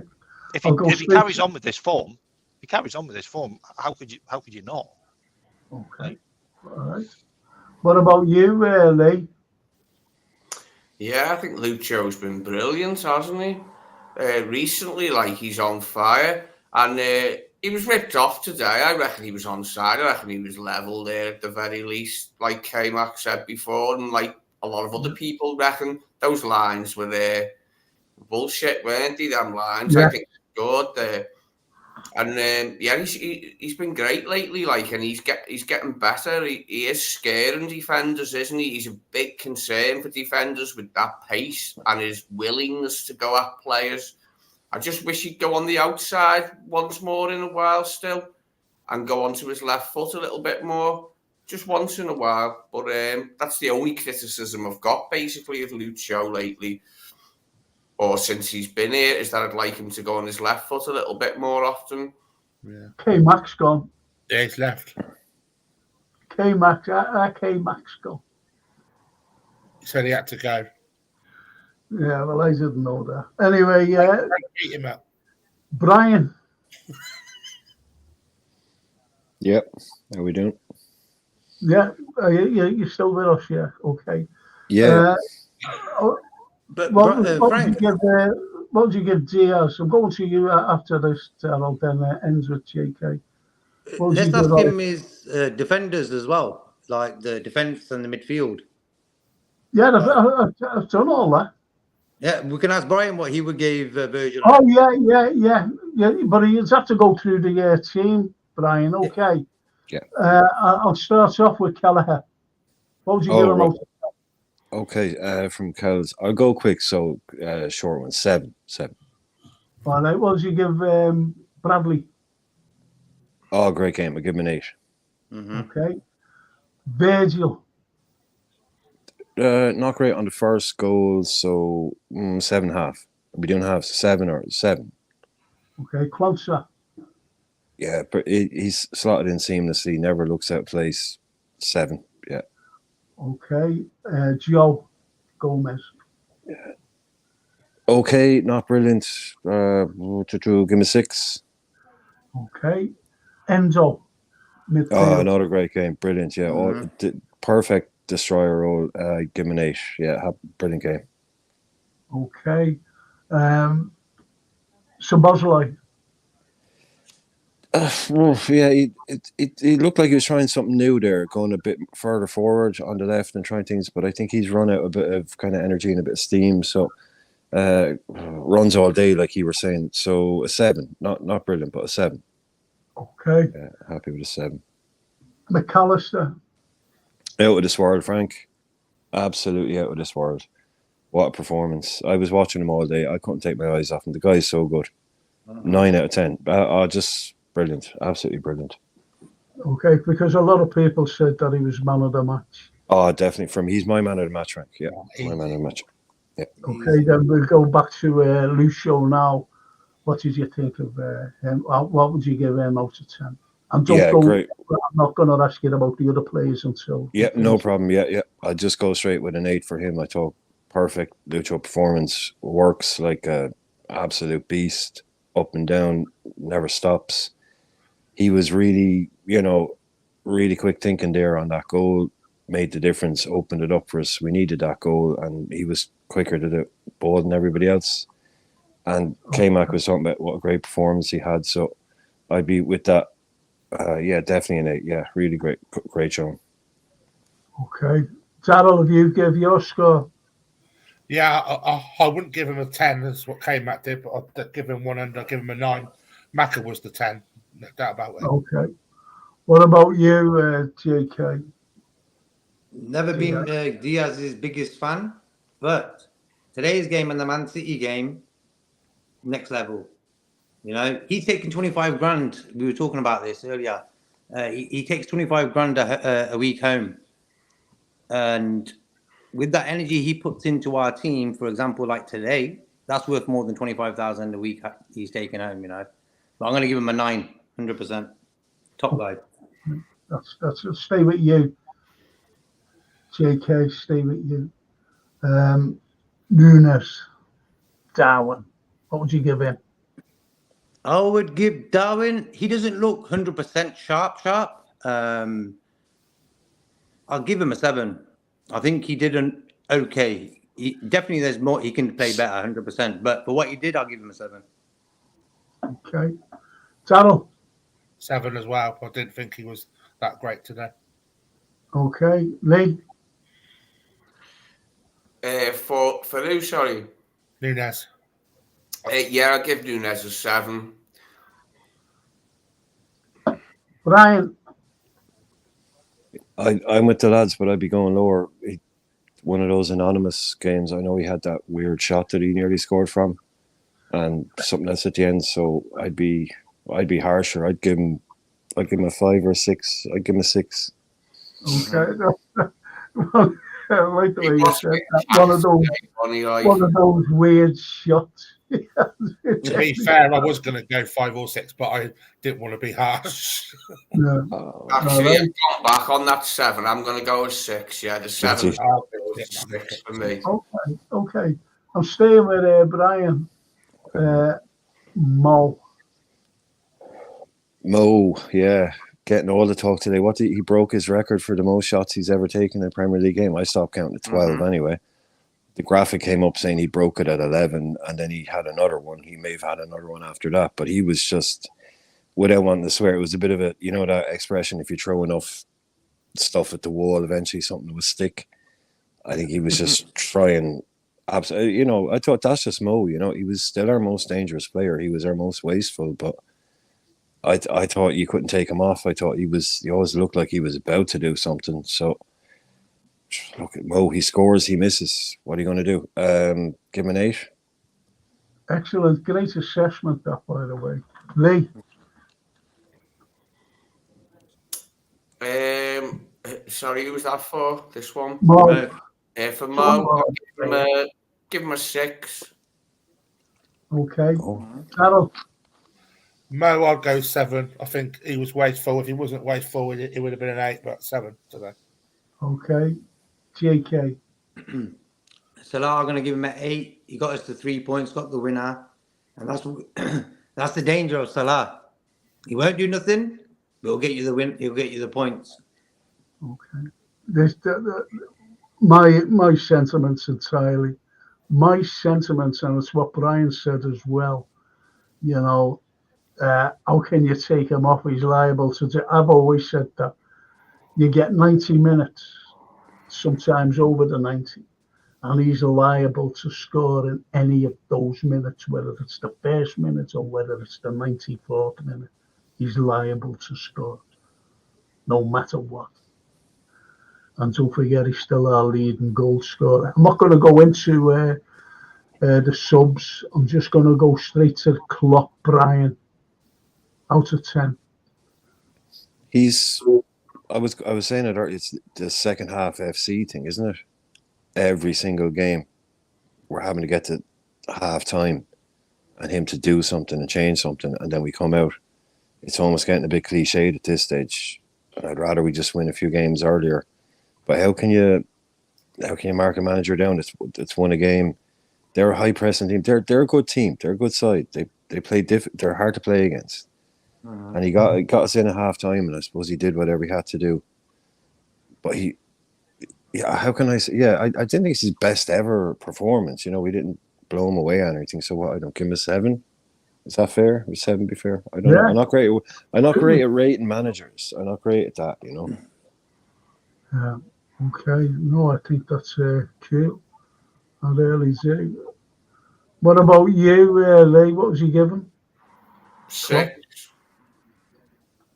Okay. What about you, Donald? What was you given? I'll give Klopp an 8. Okay. JK.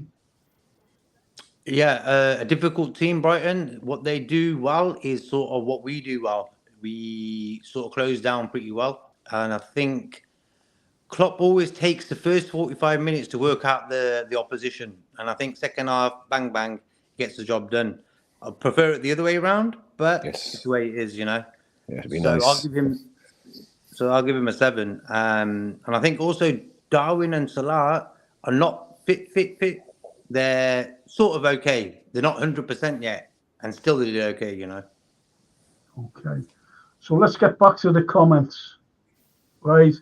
I think the majority of them they just said McAllister, man of the match. I go along with that. He was absolutely superb. Anyway, Scottish Bear, Klopp did do well with this rebuild after Edwards left. And this is what people, K-Mac forgets that. I'm sorry, if he would have been still here, I would have said, look, this is the problem. You could argue Edwards didn't have the stomach for a second rebuild. Edwards comes back to a cracking squad. Thanks, Kloppo. Brian, what do you think of that comment? Okay, Klopp did do well with this rebuild afterwards left. You could argue he's in a stomach to second rebuild. Evers comes back in to the cracking squad. Yeah, okay. There's a lot of Klopp kind of Edwards stuff that is going to happen around this, and to my mind, really, the guy is left, he's gone, and Edwards is back. So picking apart the bones of it, it's the way I see it is. I want to take the one positive out of that is that we have an amazing squad right now. Klopp is leaving, he's going. And I didn't realize, Frank, and I wasn't having a go at you before anything, but I didn't realize the level of emotion that was going on in the city, the level of feeling, say, that Klopp was being forced out. I didn't realize that was on the ground, that was such a kind of a strong feeling at the moment, and that Edwards has come in. I really thought it was more harmonious than that. So I am understanding now that there is a lot of pushback here, and I can see that there are a lot of people that aren't happy, and that they truly believe that Klopp has been forced out the door. Now, the last thing we want at a club. Now we know how difficult this transitional period is going to be. And we know how tenuous it is to stay at the top. We've been down before. We've been up before. We know how it is to stay up there. So we need everybody pulling together in the right direction. But these are the decisions that have been made. Klopp is leaving, Edwards is coming in. But yeah, really, it's only from talking to you over the last that I realised that there is this much, feeling around it. Well, I put my old lecturer's head on sometimes when I read. And I read and listened to what Lijnders said. And he said, I knew last summer, think about this, Remember when it first came out? It was in the November, not the November, the January, Klopp leaving, and it's all happened last November. Then Lijnders came out and said, we knew, meaning the backroom staff, knew that Klopp was, Jürgen was leaving last summer. That's what he said. And we're loyal. We're going with him. Now, the thing is, why would he say that? We're loyal. We're going with him. You've only got to connect the dots. Yep. No, I know what you're saying. I hear it. Yeah. If Klopp, if he knew last summer, I'll put it this way.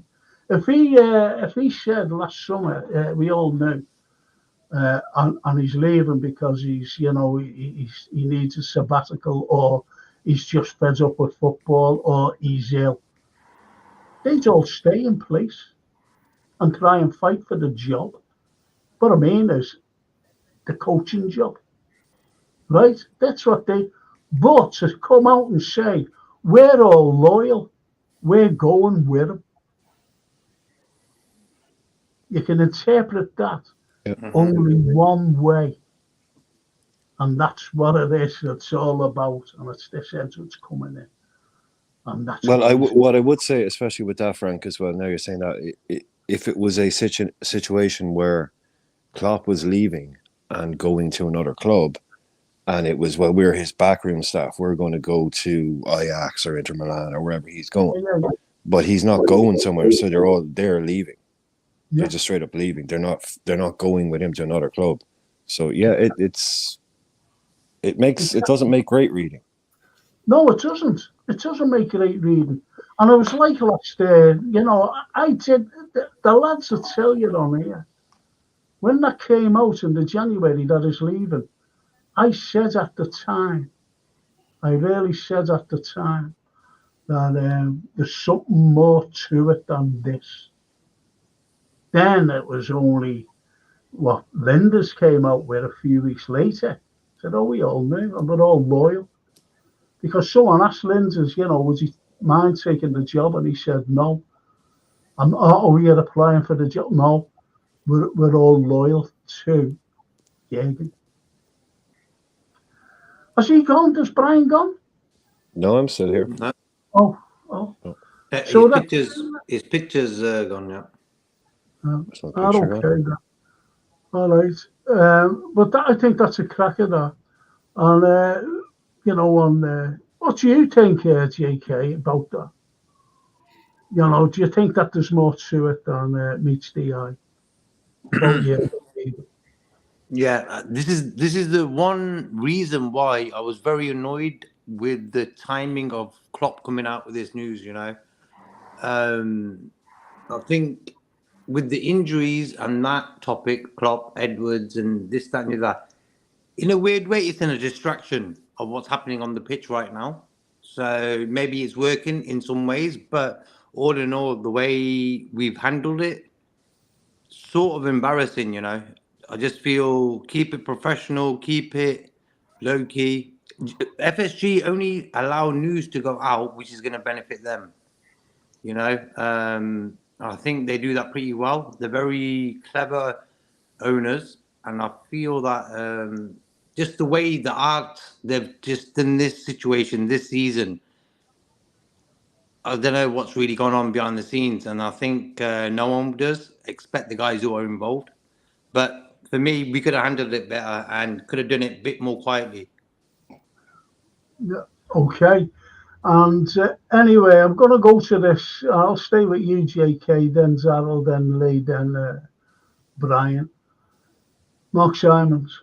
Mm-hmm. Trent Madrid rumours are not going away. And once they tap you up, it's difficult to say no. Now, Mark lives in Spain. He lives in Gibraltar. And Mark and I have been forcing this British government to give Gibraltar back and to give Ireland back to the Irish, by the way. We shouldn't be, it's still what you call, colonialism. We're trying to hang on to that little bit of, colonialism. But anyway, that's me. Right, go ahead. I think this Trent topic now, where's it coming from? Is it because he's injured and they've got nothing else to talk about? I think Trent gets talked about quite a lot because he's a top player, you know. For me, Trent's mind should be on getting fit, win us the league, win us the Europa League, and getting in the England team if he wants to play in the Euros. This Madrid topic, where's it coming from? It's probably from the same guys who brought us the Bellingham news that he's coming to Anfield. So I'm going to leave that topic So I'm going to leave that topic on the side. For me, if Trent wants to be future captain of Liverpool, he knows what he needs to do. Yeah. But as Mark says, has Brian gone? No, he's there. Oh, is he there? Okay. Okay. But as he says, I was going to go to Brian.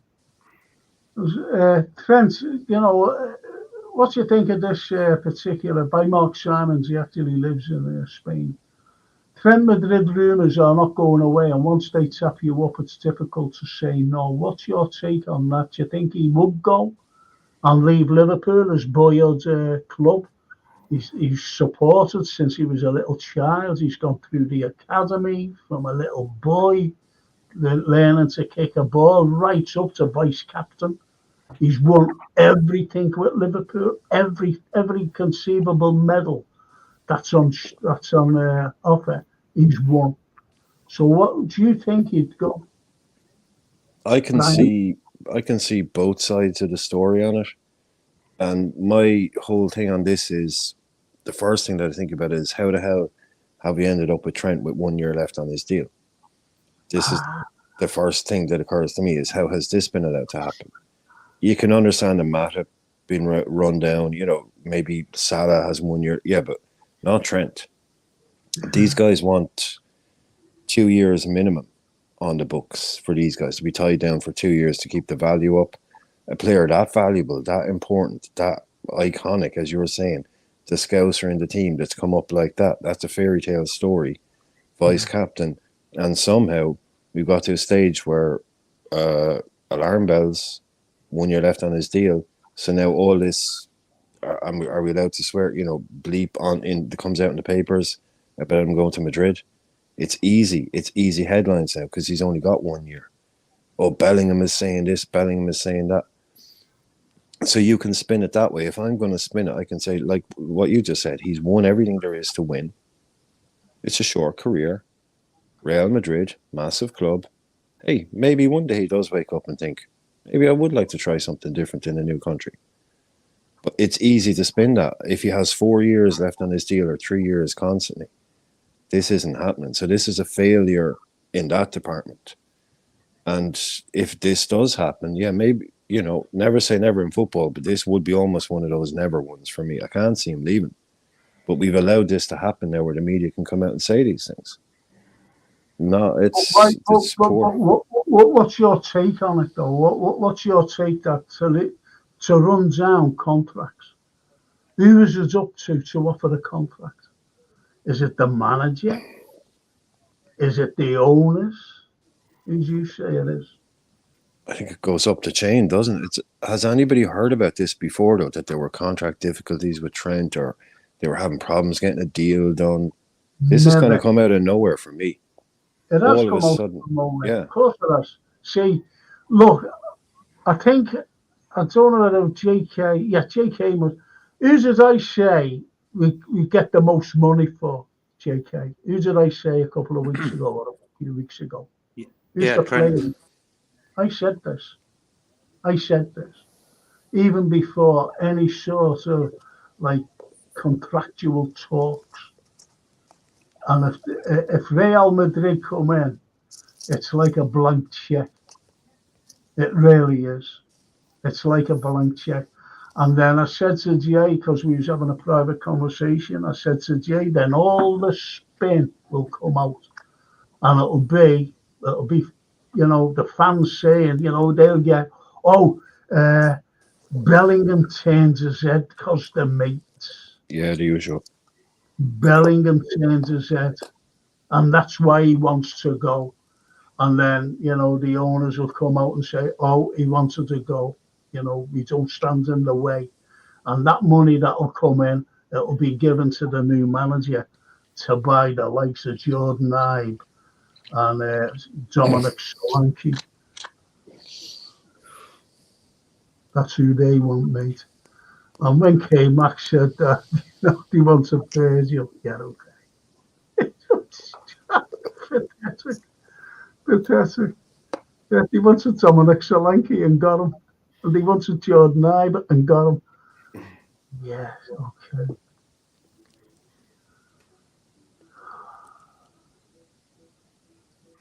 Anyway, all right. I don't know. I don't know where to go with this, because I'm so annoyed at some people. I really am. What's your take on it anyway, Lee? About. Like Brian said, it's the manager and the boardroom, isn't it? They're off a con. It's not just the manager. The boardroom have got to agree, and all the directors and the sporting directors and all that have got to agree, on giving a new contract, haven't they? And what it's going to be, if it's going to be. Do we know that Klopp hasn't asked for a contract for him? We don't know, do we? How about giving Trent Alexander-Arnold a new contract? If I'm honest, I can't really see Trent leaving unless we want him, unless we're happy with him leaving. I don't see him wanting to leave, but it could happen. Anything can happen in football, can't it? If his head's been turned, then. But we have got Bradley, haven't we? Are we talking about him leaving at the end of his contract for free? That's what we're talking about. Him staying one more season and then walking away for nothing. Is that what we're talking about here?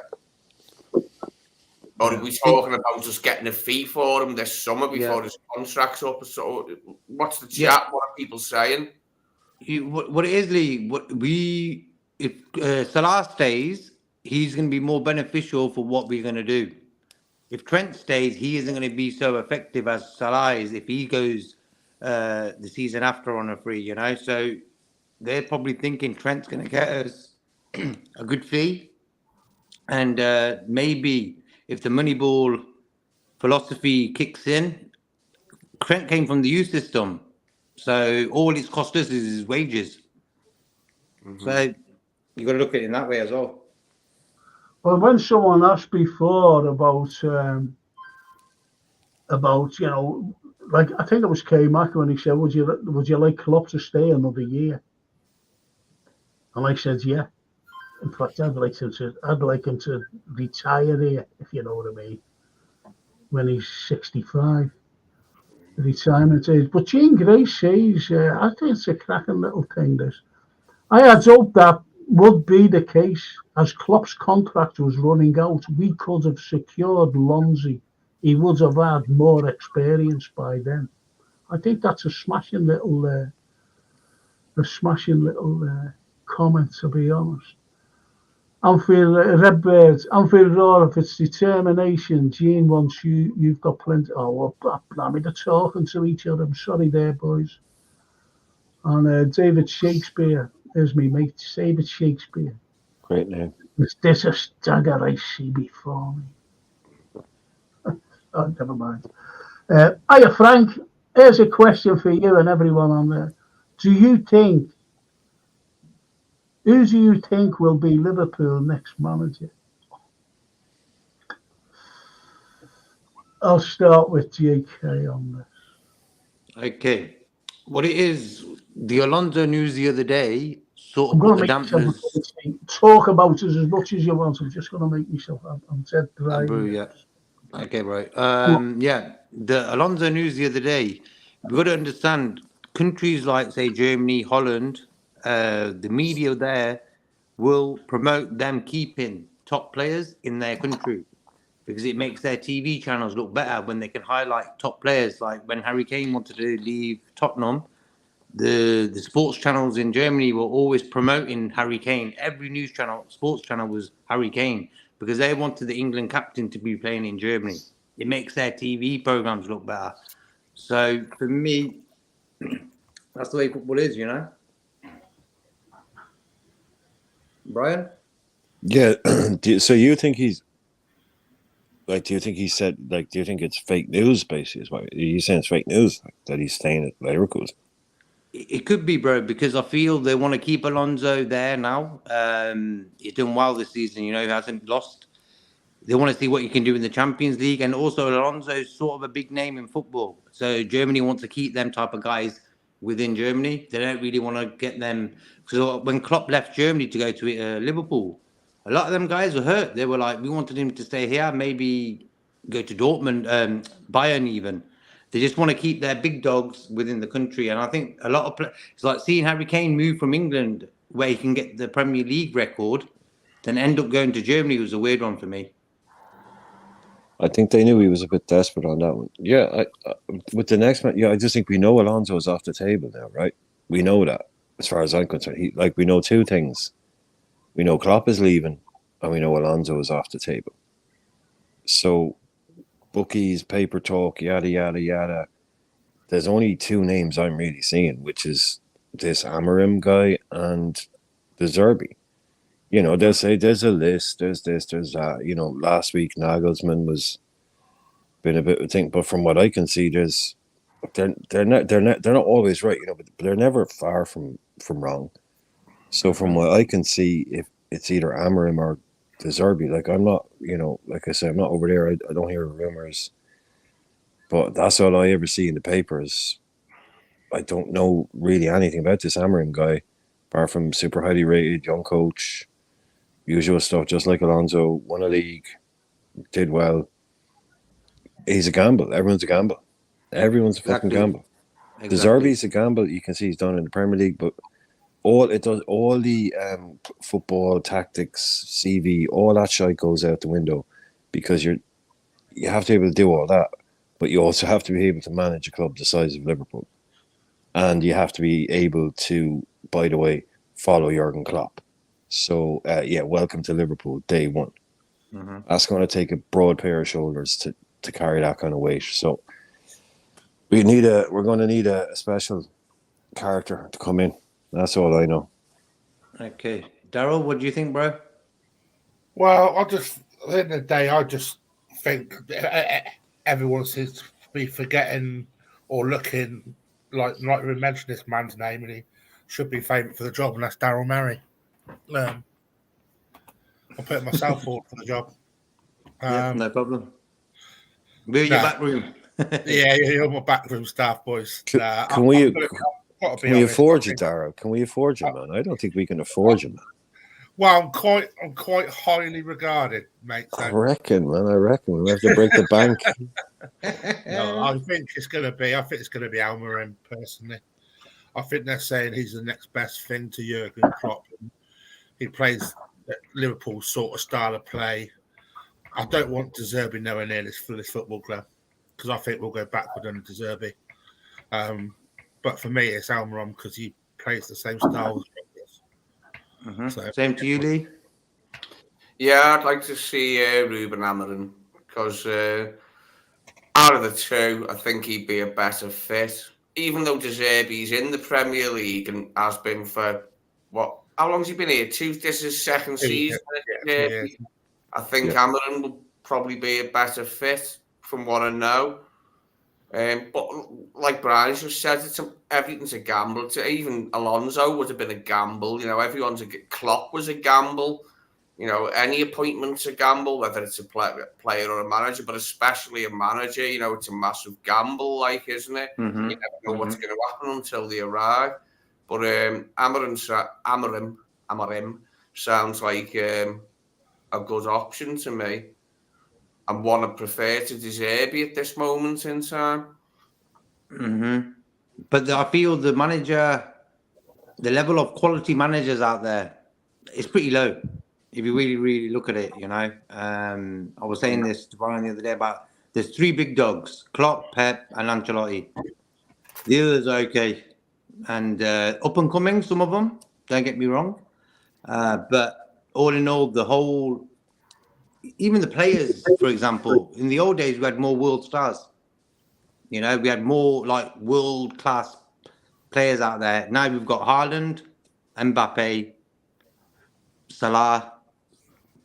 See, you can't even mention anymore, I really. think you're right there about the managers. Yeah, there seems to be a paucity of really good managers out there because, you know, Real Madrid chop and change a lot, don't they? But they've stuck with Ancelotti because there doesn't seem to be anything else, does there? They've tried Spanish managers umpteen times recently, and each time they've flopped, haven't they? Every time they picked a Spanish manager, Real Madrid, they flopped quite badly and quite quickly. So they had to bring Ancelotti in, didn't he? And there just doesn't seem to be much out there on the horizon. Exactly. Yeah. Well, yeah, look, I think that's a cracking comment by Scottish Bear here. Came back difficult arguments. All Shank's replacements were already in-house at Liverpool. And ex-players they were as well. It was just a difference. They all work together. Every one of them work together. And we're going to get someone in. Amaran, for example. Who knew about Amaran? Who knew about him? Does anybody know him? Nope. I didn't. I had a clue who he was. And I keep saying, but I keep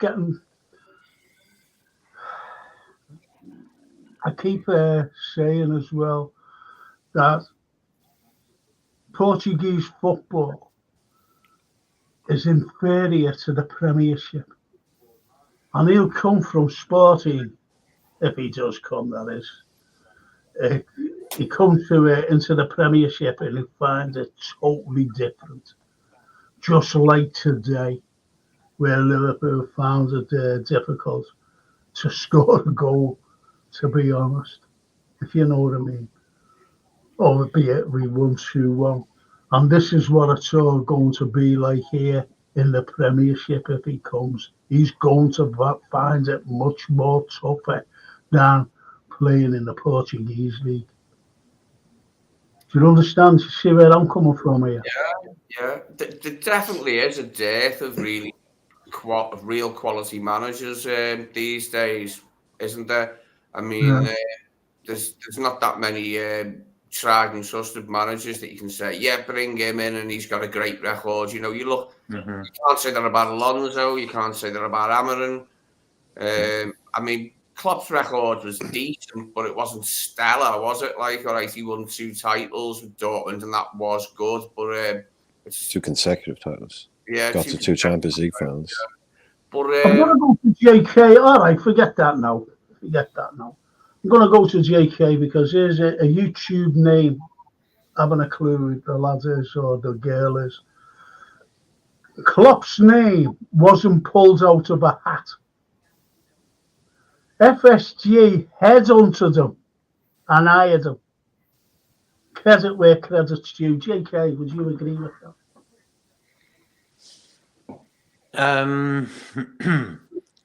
Yeah, we have to thank him for the appointment, of course. But when you look at Klopp as a figure, he's very in order. He's renowned all over the world. A lot of people know the guy, you know, so they would have had their information given to the guy. The question is, again, is me stupid head coming out, lectured his head. FSG headhunted Klopp. Headhunted him. FSG, the owners. Well, they got him in, they appointed him, so they must have done that. Yeah. So they must have headhunted him. Yeah. They've gone like that. Tell you what, let's go after this Klopp fella, right? Let's go after him. He's a German, isn't he? Yeah. Oh, let's go after him. He seems good. Do you think he said that? No, they've been informed by Thank people you. who know. It's as simple as that. They've been informed by the people. They've been strongly advised. Listen, get this fella in. He's on a sabbatical. He is a good manager. They never had a clue who Klopp was. I told you what happens when went to see that Werner and that other John Henry, didn't I? Remember when I said that he's in a bar, me and St. John? There was only me and this other fella up at the bar. And we were coming down to see us. So me, St. John and myself was on LFC TV doing a thing. After the Tottenham game, got beat 2-0 at Anfield. So we were in the bar and grill. And anyway, St. John, and he was facing the door, looking at me. I had my back to the door. And in walks Henry and Wayne. You know, our manager, he doesn't know even where the boardroom is, believe it or not. Doesn't know where the... Can you show me the way to the boardroom, please? He asked the steward. Recently, when he last here. Anyway, St. John said, he's over there. It's John Henry. So I went over to him. I said, hello, Mr. Henry. Shook his hand. Worst handshake I've ever had in my life. And he said, Liverpool needs some new players. I said, we've just been beaten by a team. They're all right, but they shouldn't be as good as us to beat us at Anfield. Our home ground shouldn't be there. Shouldn't be beating us. When Bale scored, and he went like, everything is in hand. I said, what do you mean everything's in hand? And I said, you see that man over there standing at the bar? I said, he's a Liverpool legend. Now, he's a Liverpool legend. I said, there was a documentary on once about these SAS fellas in Borneo. I said, and they went through this village in the middle of Borneo, and this little kid was running down the road, down the road, I said. And he had a Liverpool top on with Ian Rush, on his back. Little kid. I said, that's Liverpool. They're known throughout the world. Throughout the world. I said, that man, everybody knows him in the world. I said, it's Ian St. John. Now, when I went like that, the Saint, I wish he was allowed to. And he thought I was calling him over, and he came over. And he went like that. The Saint, shook his hand. Said, hello, Mr. Henry. And he went, and who are you? I said, I've just told you who he was. And do you fucking for 1 minute think 1 minute that he knew Klopp? Let's go after Klopp. No way. And it irritates me every time someone comes out, sorry YouTube name, but I've got to pull you for that. Got to. They never headhunted him. He was strongly advised by fellas who know about football.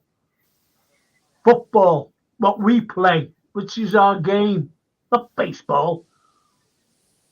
I'm giving no credit to FSG. Ever. No, can't give them Never. credit for anything. Never. You should have sourced one of those little hand buzzers, Frank, before you shook his hand. Remember them little joke hand buzzers that you used to see in the back of comics? I don't even know if they really existed, but you know what I'm on about. Yeah. That YouTube guy who just commented, Frank, is probably John W. Henry in disguise.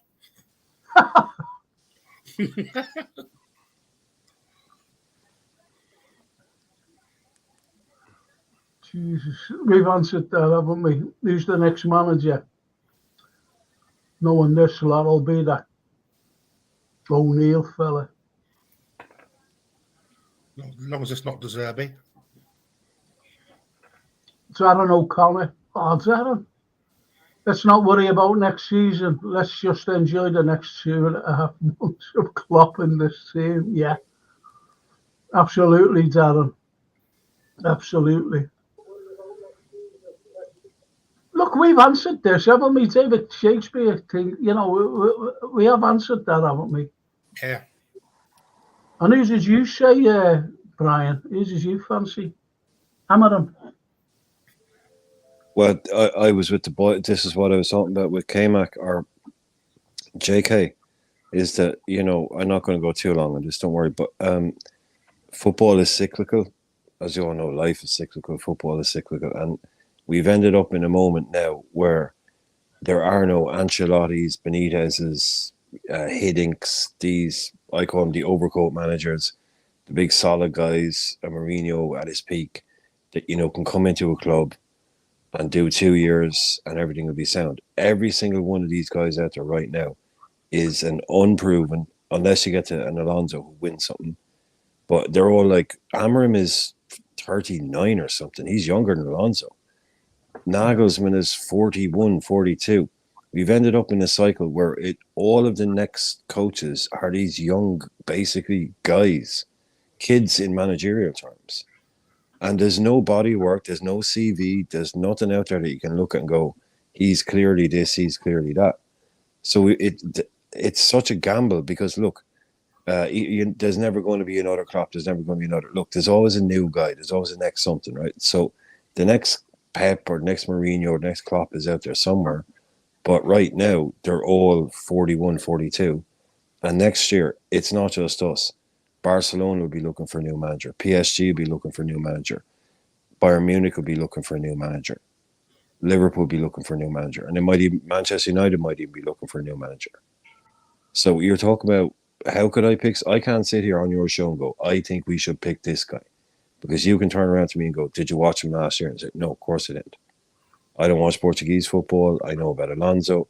The rest of these guys, maybe some guy in Italy. Honestly, Frank, I couldn't sit here and tell you I know who we should pick because it's such a gamble. It's such a crapshoot. And who can take the pressure? Like when you were gone away, I was saying it's not about tactics and how they play and all that. It's who can walk into Liverpool. Forget how good you are. Who can walk into Liverpool, take over a club this size, as big as Liverpool is, and also follow Jurgen Klopp. And with the passion as well. Yeah, it's a hell of a job for someone. And that's why I said to Frank Bryan, don't be surprised if Liverpool go into next year with a caretaker manager because they might not find anyone as big to come in. I hope not. I want that. I mean, and on your question, Brian, Nagelsmann's the youngest of the lot. He's 36. 36. Come on, lads. Jesus Christ. Like people are still playing at 36. I don't like Nagelsmann. I don't like Nagelsmann myself. Not as a Liverpool manager, I don't rate him anyway. He got sacked to Bayern Munich, just proves everything. Yeah, but it's mad. He's got the Bayern job, he's got the Germany job now, and maybe the Liverpool job next. Like that guy must have found a lucky penny when he was young. Yeah. Mm-hmm. He was a good manager, all right. I just don't see him coming here and doing the business. I just don't. Not Jurgen Klopp, is he? Feeling about him as Liverpool manager.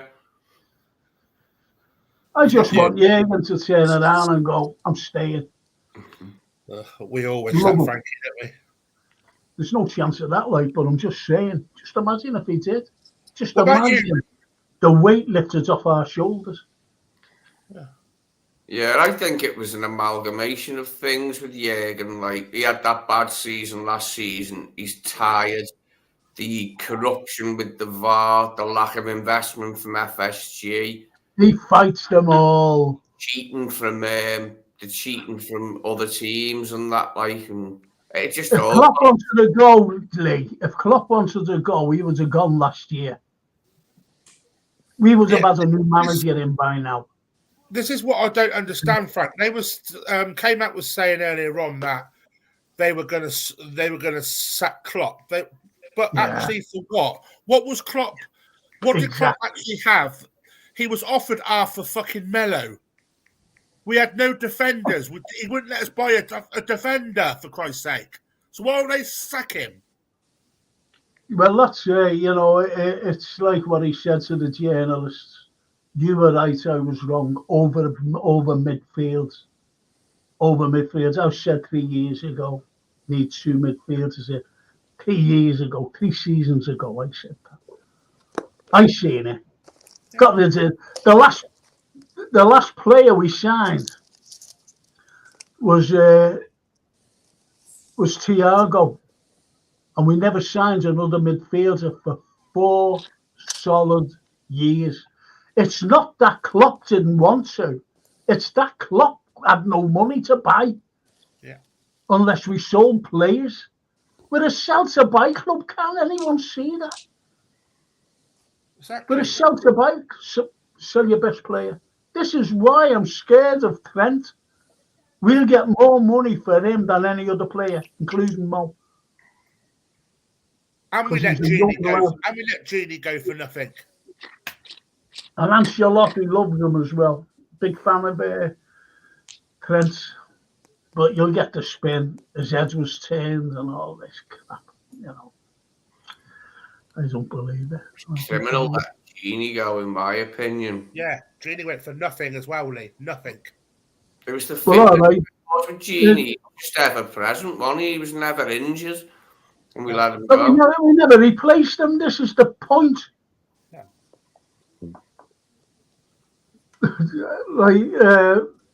Gene says, look at this on here. K-Mac giving me George Harrison vibes.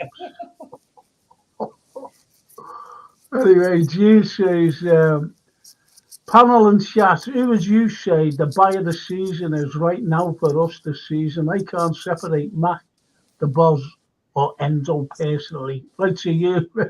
Sorry, Brian, but you'll be first on this one.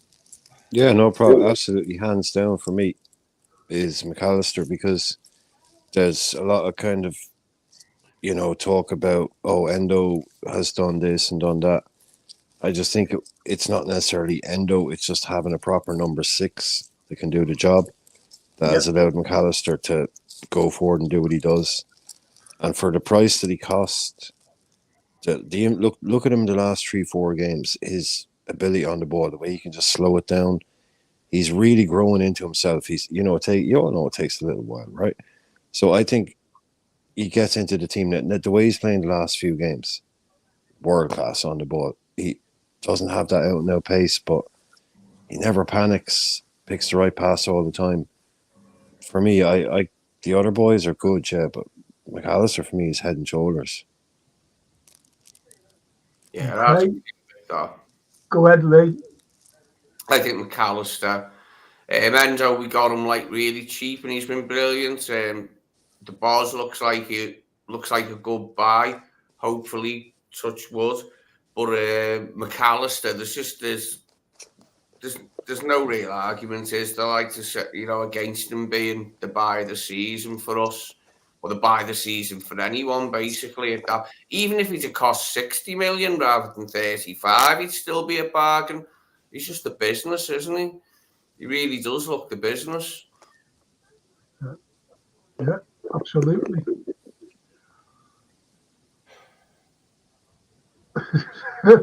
Then says, Anfield, did you see the fire coming out of Frank Sears? I thought any minute Noah's head would come at 60 degrees. That's it. That's why he had to go out. He had to turn it back around. You have to look at it. You have to look at it too, Frank. That Alexa McAllister would get in any one of those top 3 teams in the Premier League. He'd get in anyone's.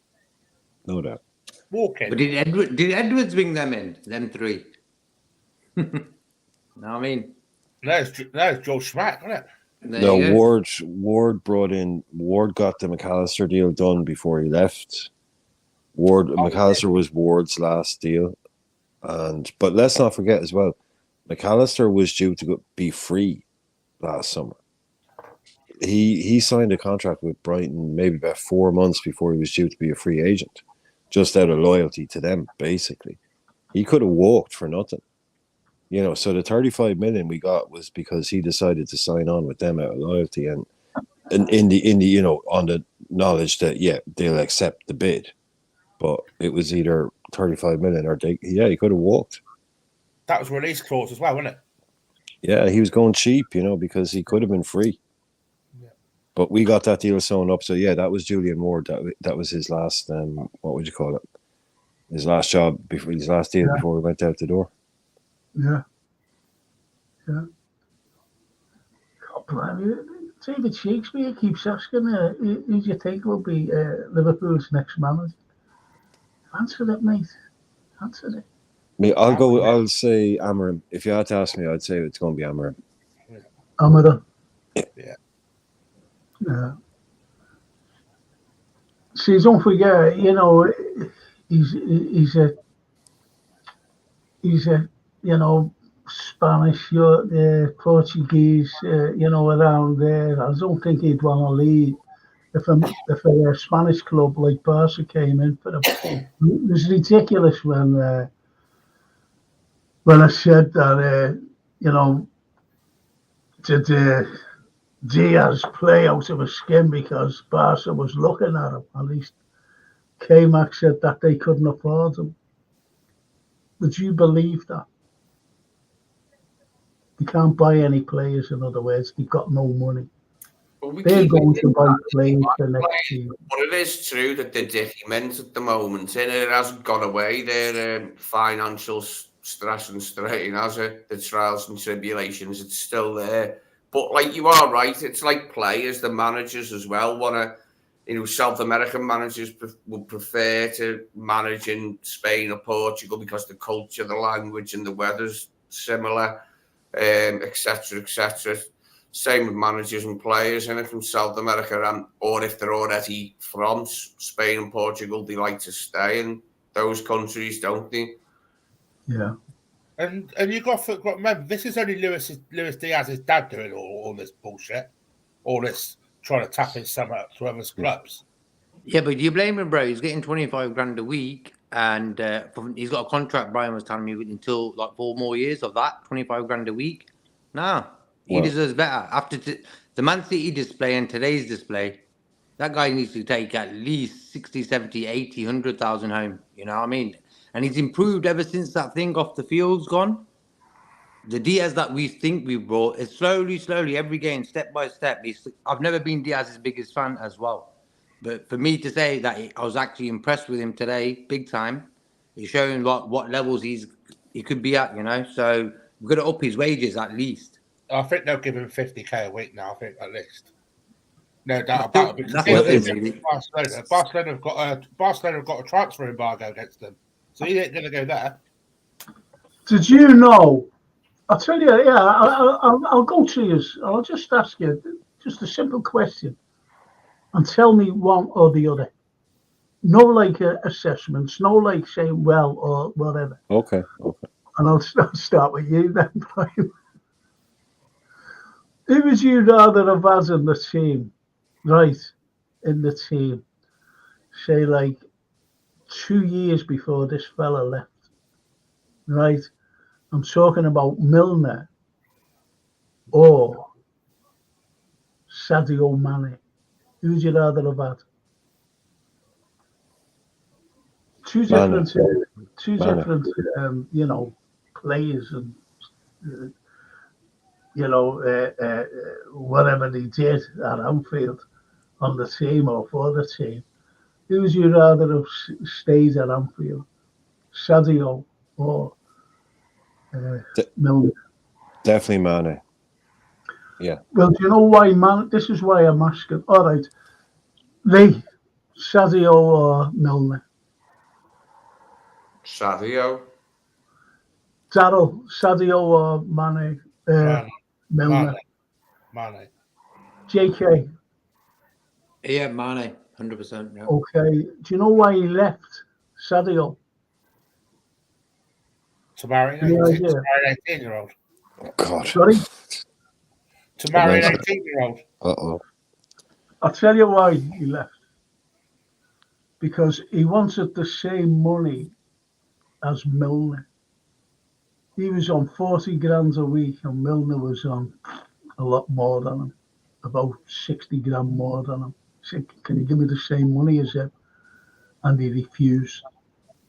It wasn't Klopp saying, no, I'm not going to give you that. It wasn't him. So it must have been someone behind the scenes. Mane was only on 40 grand a week? Yeah. That's low, that is. I'm shocked at that. 40 grand a week, that's all he was on before he... No. Oh, no, sorry, I get you now, sorry, yeah. But this is the point. Sadio did more than Milner. He was one of the front three that terrified defences, scored 20 goals a season. And Milner could only come on for half a game and start half a game. That was it. Not even half a game, to be honest. And he was about, 82 then. You can see the reasons, though. I mean, Milner came in, didn't he, like on a free transfer from Man City, a massive club, and he was already on big wages. So we said, okay, we'll give you good wages. And Sadio came in from Southampton, who were probably paying him about 2 bottle tops a week, like, you know what I mean? Exactly, compared to Milner. To Milner. Yeah. Anyway, I'll go to you, JK. And it's from Norman. I think Brian will be looking. It's not. It's sad. No, he's changed the sections. John Henry has not even thanked Klopp or spoken on his impending departure. Too busy to attend games and too busy paying for Lijnders' big boob job. Jesus, Lord of mercy. I'm not talking about Lijnders' boob jobs, but has anybody resonated with that? Because I'll tell you for why. Do you ever remember at Wembley, we got beat by Chelsea, and Kenny was walking up the stairs, and John Henry refused to shake hands with him. Does anybody ever remember that? Yeah. Remember that. Then he went, didn't he? Then Kenny was gone. And this is the same now. He's not even attending anything.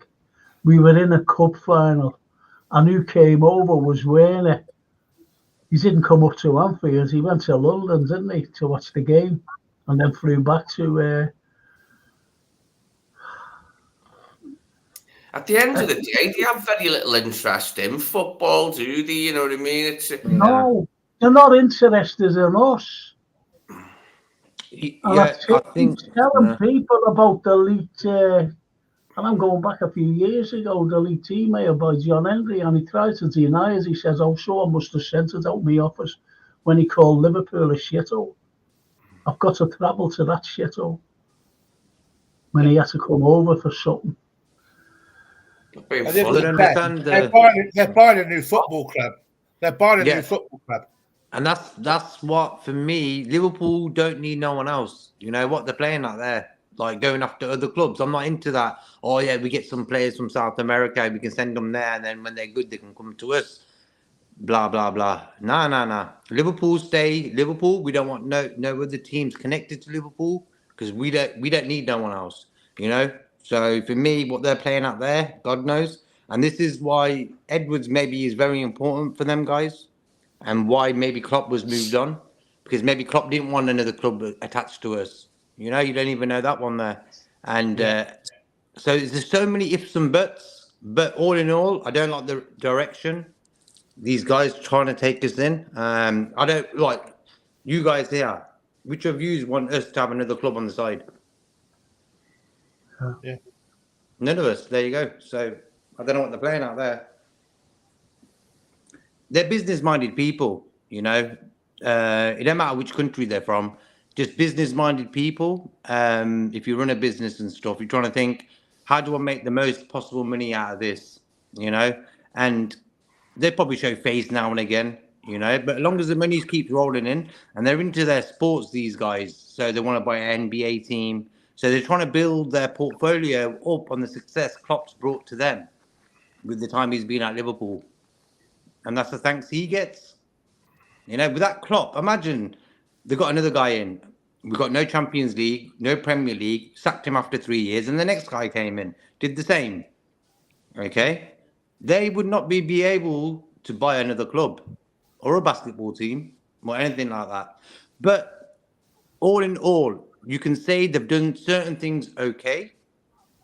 They built 2 stands, that's for me normal. A training ground, that's for me a normal thing. A club, with our stature, should have top of the range stuff. But I believe that the stand they just made now could have been better. A 3-tier, for example, you know. So they're trying to make money, you know, and they're just getting things wrong in certain ways of the culture and the respect side of the game, you know. That's what I mean. All they're trying to do is make money. They're trying to fill LeBron James's pockets with even more deals from Nike. This is all connected. All of it. Every single bit of it. Mm-hmm. Exactly. Then people shouldn't be connected to Liverpool. Come on. I know. What's that all about? I think there was a little argument going on between some of the lads here. Not an argument, you know, just... and this Mike Henry says you could see we had no benchmarks, and I think no bench. He's going on about Klopp, and we had the season we had it. You know, we went after the quad, and as Chris Dick said, he said we were 1 point and 1 goal away from the quad, which is right. And I've always now. And Mike M says, you could see that we had no bench players plus quality dropping. We had a perfect season regarding injuries. That's what saved us. That's what he's answering back to Chris, you know, about the quad. I'm not talking about, you know, when we nearly won the quad. And then last season we were desperate. Now, can anyone? That's probably why, bro. That's why they were sort of bad last season, because of that quad. We played every game possible nearly, you know. You burnt the team squad out, top to bottom. So why didn't we have a better squad, you know, better bench or whatever? Why? Any idea? I'll tell you why. But I want you to tell me why. Because we had no DM. We bought in half a mellow. We had Navigator, Weetabix legs, who hardly could play a game. And we were burnt out. Oxlade-Chamberlain as well. Yeah. Matip was always injured as well. Don't forget Matip. He was always injured. Even Jordan Henderson was always injured. And people forget about that. Virgil was only just coming back from a serious knee injury. There was no money to buy players. Do you ever remember? I don't think people must either go in there and go out there. Do you ever remember when Klopp asked, you know, we wanted to buy players? And what was the excuse by the owners? Now, you might think I would get these owners out the way I'm just criticising them for this reason, right? With no investments on the pitch. Do you ever remember when Klopp wanted money for players? And what was their excuse? Any idea? A couple of years ago. Think about a couple of years ago. What was that thing? They used the COVID as an excuse. COVID, thank you. Someone's there. Yes, they used COVID. That's why, Mickey M. Okay. Fuck's sake. I love you, Frank. And these girls, I really do think Liverpool will win the league. So do we. Girls, we do. We do as well. We think we'll win the league. And today's results, it'll be a boost. No, we don't need a boost really, because we've already got the boost within us. Yeah. We've already got the boost within us. We can go on. Wait till we play Sheffield United. We'll have another post. Brian won't be coming on Thursday with the post match, because I think he's going to leave us. No, he's not. I'm only kidding. Only kidding, Brian. Love you to come on Thursday at the post match. And what time is it starting, JK? It's what is it? An 8 o'clock kickoff? Yeah. 7:30. 7:30 kickoff. Yeah. Okay. 9:30. Yep. How's that for you, Brian? Yeah, that's great. Yeah, that's fine. Yeah. Lee won't be there. He's doing washing. Aren't you, Lee? No, he's bringing the washing in. He can't make it. I was bringing it in, yeah. Do you know what? This bloody washing machine, I set it for a short spin earlier so it would be finished. But it carries on for a long spin on me. That's why it wasn't finished by the time the pod started. It was like, is this bastard going to finish? And it just carried on going for another, 40 minutes or something. It was like, bloody hell, is this ever going to finish? Well, I forgot to put my washing in. I put everything in it, like the comfort that you put in and whatever. And I put it on.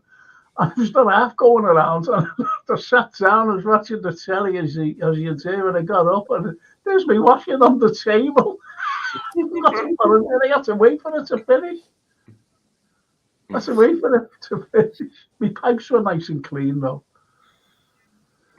Oh, Jesus. That's mad, this, isn't it? It's mad. Yeah, look, Scottish Bay, Trent's a local lad. Hopefully he signs a new contract shortly. And he carries on by saying Xabi Alonso will be at Real Madrid the year after next. I agree, Dave. Yeah, I get that feeling. That's where he's going after Leverkusen, innit? And do you know what? I hope he fucking flops as well. I don't say that. No, I'll tell you for why.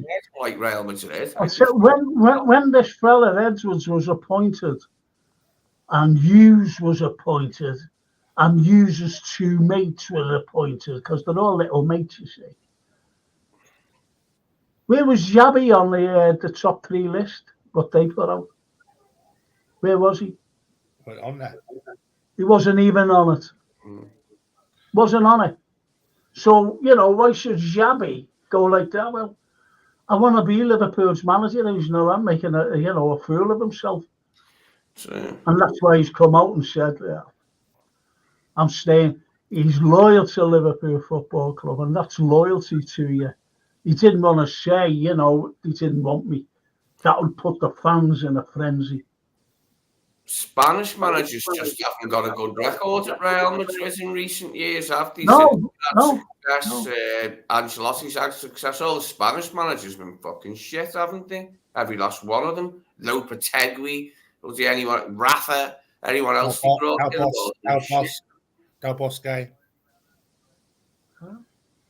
And Ruben Abraham says the Scottish Bear will be the next Liverpool manager. A huge gamble. His records with Sporting Lisbon in Europe is poor.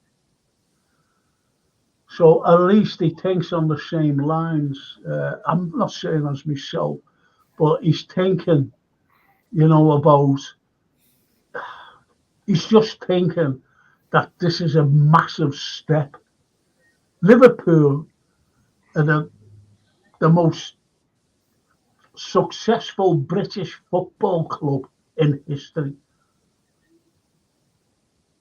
The second to none in Europe in this country. Second to none. We're the boys. We're the boys.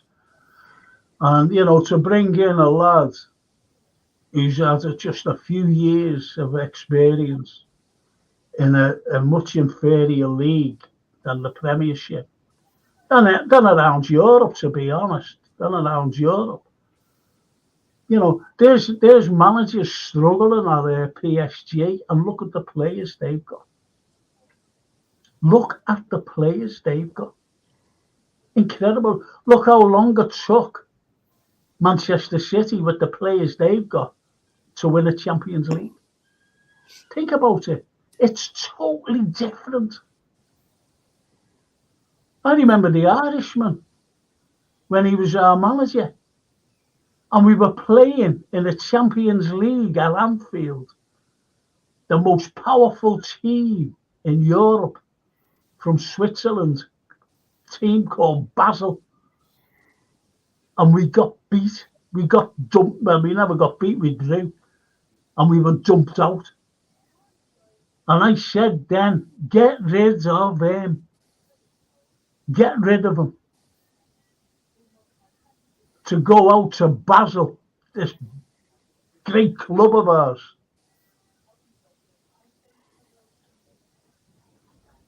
And this is what it's all about. If you've got to fine. If you haven't got it, say Klopp was a one-off. No one can deny that. He was a one-off. He came to Liverpool. There's a book here called, let me show you them. Oh, jeez. There's a book here called The Social One. And it's written by a lad named Marios Manzos. I'm getting it. And I gave the talk for him. I went down to Waterstones. And he asked me, he said, will you come? And I said, yes, sure. Sure I will. And there, what it says is, that thing there, why Jurgen Klopp was a perfect fit for Liverpool. Because I don't like saying politics or anything, but he was a socialist. He knew the city. He knew the fans. He knew everything. And this is what he studies everything, this Greek lad, Marios Manzos. He studied everything about Liverpool. He's a Liverpool supporter, by the way. And he just studies everything about the people, about the backgrounds of the people, and the history of Liverpool. Everything he studied. And he says he's the perfect fit.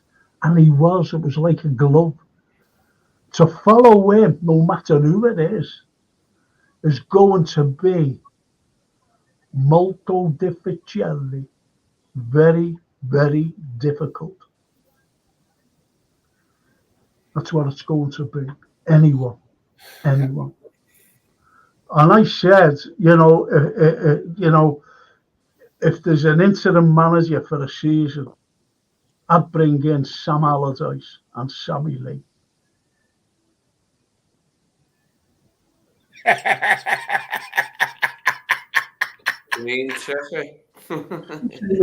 have seen the gob on Lee.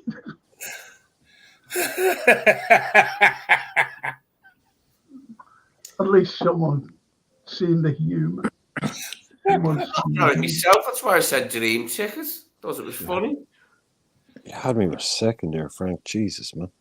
And Dave Bassett. They're bringing Ricky Tomlinson as well. Yeah. Ricky, yeah. Ricky. I was going to pour myself a whiskey there, If he sings God Saves the Queen, he's not Irish then. Yeah. Yeah, David Shakespeare, he's finally changed. I'm going to go straight to you, Brian. Sorry, mate. Right, then you, Lee, then you, Gerald, then JK. And I want you all to answer this. I think this is a very, very good question. Frank and everyone, these people are not getting considered for the Liverpool job. The Tottenham manager, that's that Ange. Or Rang, whatever his name is. Or Diogo Simeone. What do you think of them? Brian? Simeone is someone who's really interesting as a manager because everyone thinks him, that horrible Atletico Madrid side, really just awful, worst team to play against, super defensive, like all hard men in his image across the pitch kind of thing. So he has that kind of reputation as that. But over the last year and a half, he's, for some reason, has decided that he wants to play attacking football now.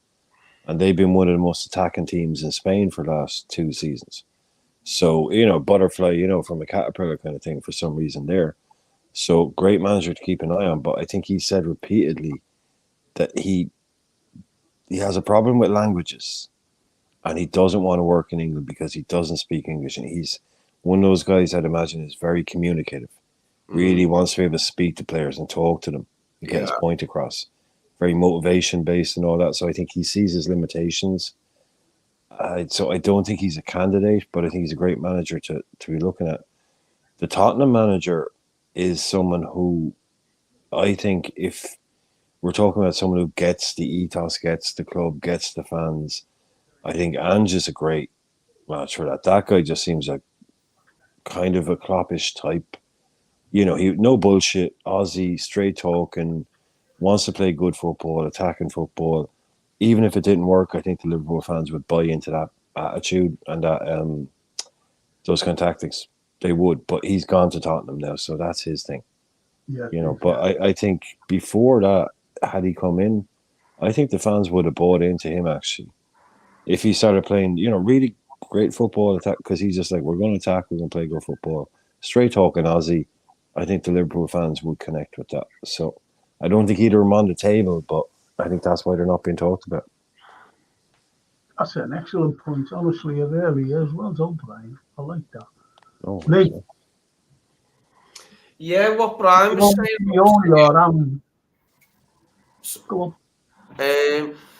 What Brian was saying about Simeone was interesting, about him, the language thing, and he's sort of like ruled himself out of working in England because he'd need to speak the language to get his thing across, and that. And it's interesting what you were saying, Brian, about his style morphing slightly or quite a lot. So not slightly, quite a lot in the last couple of years. And it's a shame that for that language reason he'd be ruled out, because he would be an interesting character, I think, in the Premier League and in our club. As for Ange, I don't know so much with Ange. He looks okay so far, but that's a Tottenham. You know what I mean? It's Tottenham, innit? We'd have to see how he did over a longer period, I think, before taking a gamble on him. But then again, it's like Amarim. We're taking a gamble on him. Yet Ange is the angle. I don't know how to pronounce his name. He's got he's got Premiership experience now. All right, Gerald, what about you? Simeone and why haven't they been considered? I'll give you my opinion after that, JK, by the way. Go on. I think with Ange, we would have looked at him, but he's only had a year at Spurs, so I can see why we've not looked at Ange. With Diego Simeone, I just wouldn't want him for his sheer arrogance. I just don't like the manager. I don't like his persona as a manager. I don't think it suits Liverpool very well, to be honest, personally. But and he doesn't speak a word of English. Like, look how it worked out for Bielsa at Leeds. It didn't work out well. So. Okay. All right. No, that's good. What about Ranieri? He couldn't speak. He only spoke Italian. And then I always remember he was being asked a question at the end of a game, and it was going on and on and on and on. This is Ranieri in Italian, and then they asked the interpreter, and he went, "No, it wasn't. It wasn't Ranieri. It was someone else." Poch. No, it wasn't Poch. No, it was someone else. And he went this little fella. That was Bielsa, Frank. That was Bielsa's interpreter. Was it? Tiny little ball guy. Yeah, the tiny little ball guy beside him the whole time. Yeah, that was Bielsa's interpreter. And he went on and on and on about, about the game. And they turned to the interpreter and he said, what did he say? He went, it's a game of 2 overs. Good game. Yeah, he said about 1,000 or 2,000 words or something, didn't he? Exactly, yeah. Give me a 4-word answer. Yeah, he was quoting the Merchants of Venice and everything. And the game of 2 overs. Absolutely. What's your take, JK, on the likes of Simeone and the other fella? Simeone, he's done okay. I think he's the highest paid manager in the world. So, but does he really suit Liverpool? He'll bring a strong discipline into the club. But I think most of our players have already got that anyway. But for me, Postecoglou, the guy at Tottenham, was the first guy. As soon as Klopp said he wants to go, he came into my frame of mind. because of the personality. He supports Liverpool, and he's got the broad shoulders to handle a club like Liverpool, you know. Okay. I wouldn't mind Simeone. Do you know why? I'd give him a try. Do you know why? He's got the passion. He's got the passion.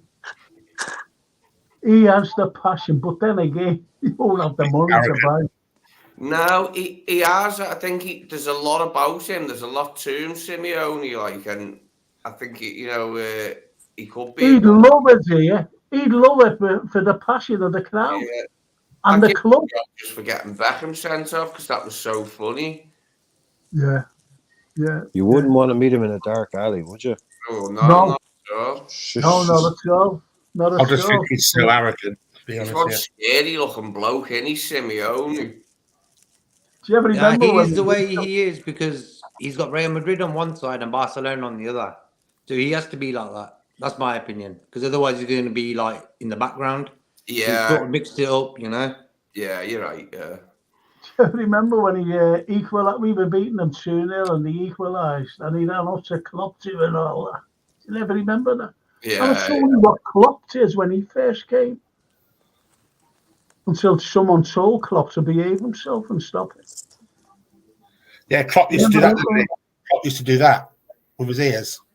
Yeah. No, he used to run down the car too and all that, jumping up and you remember?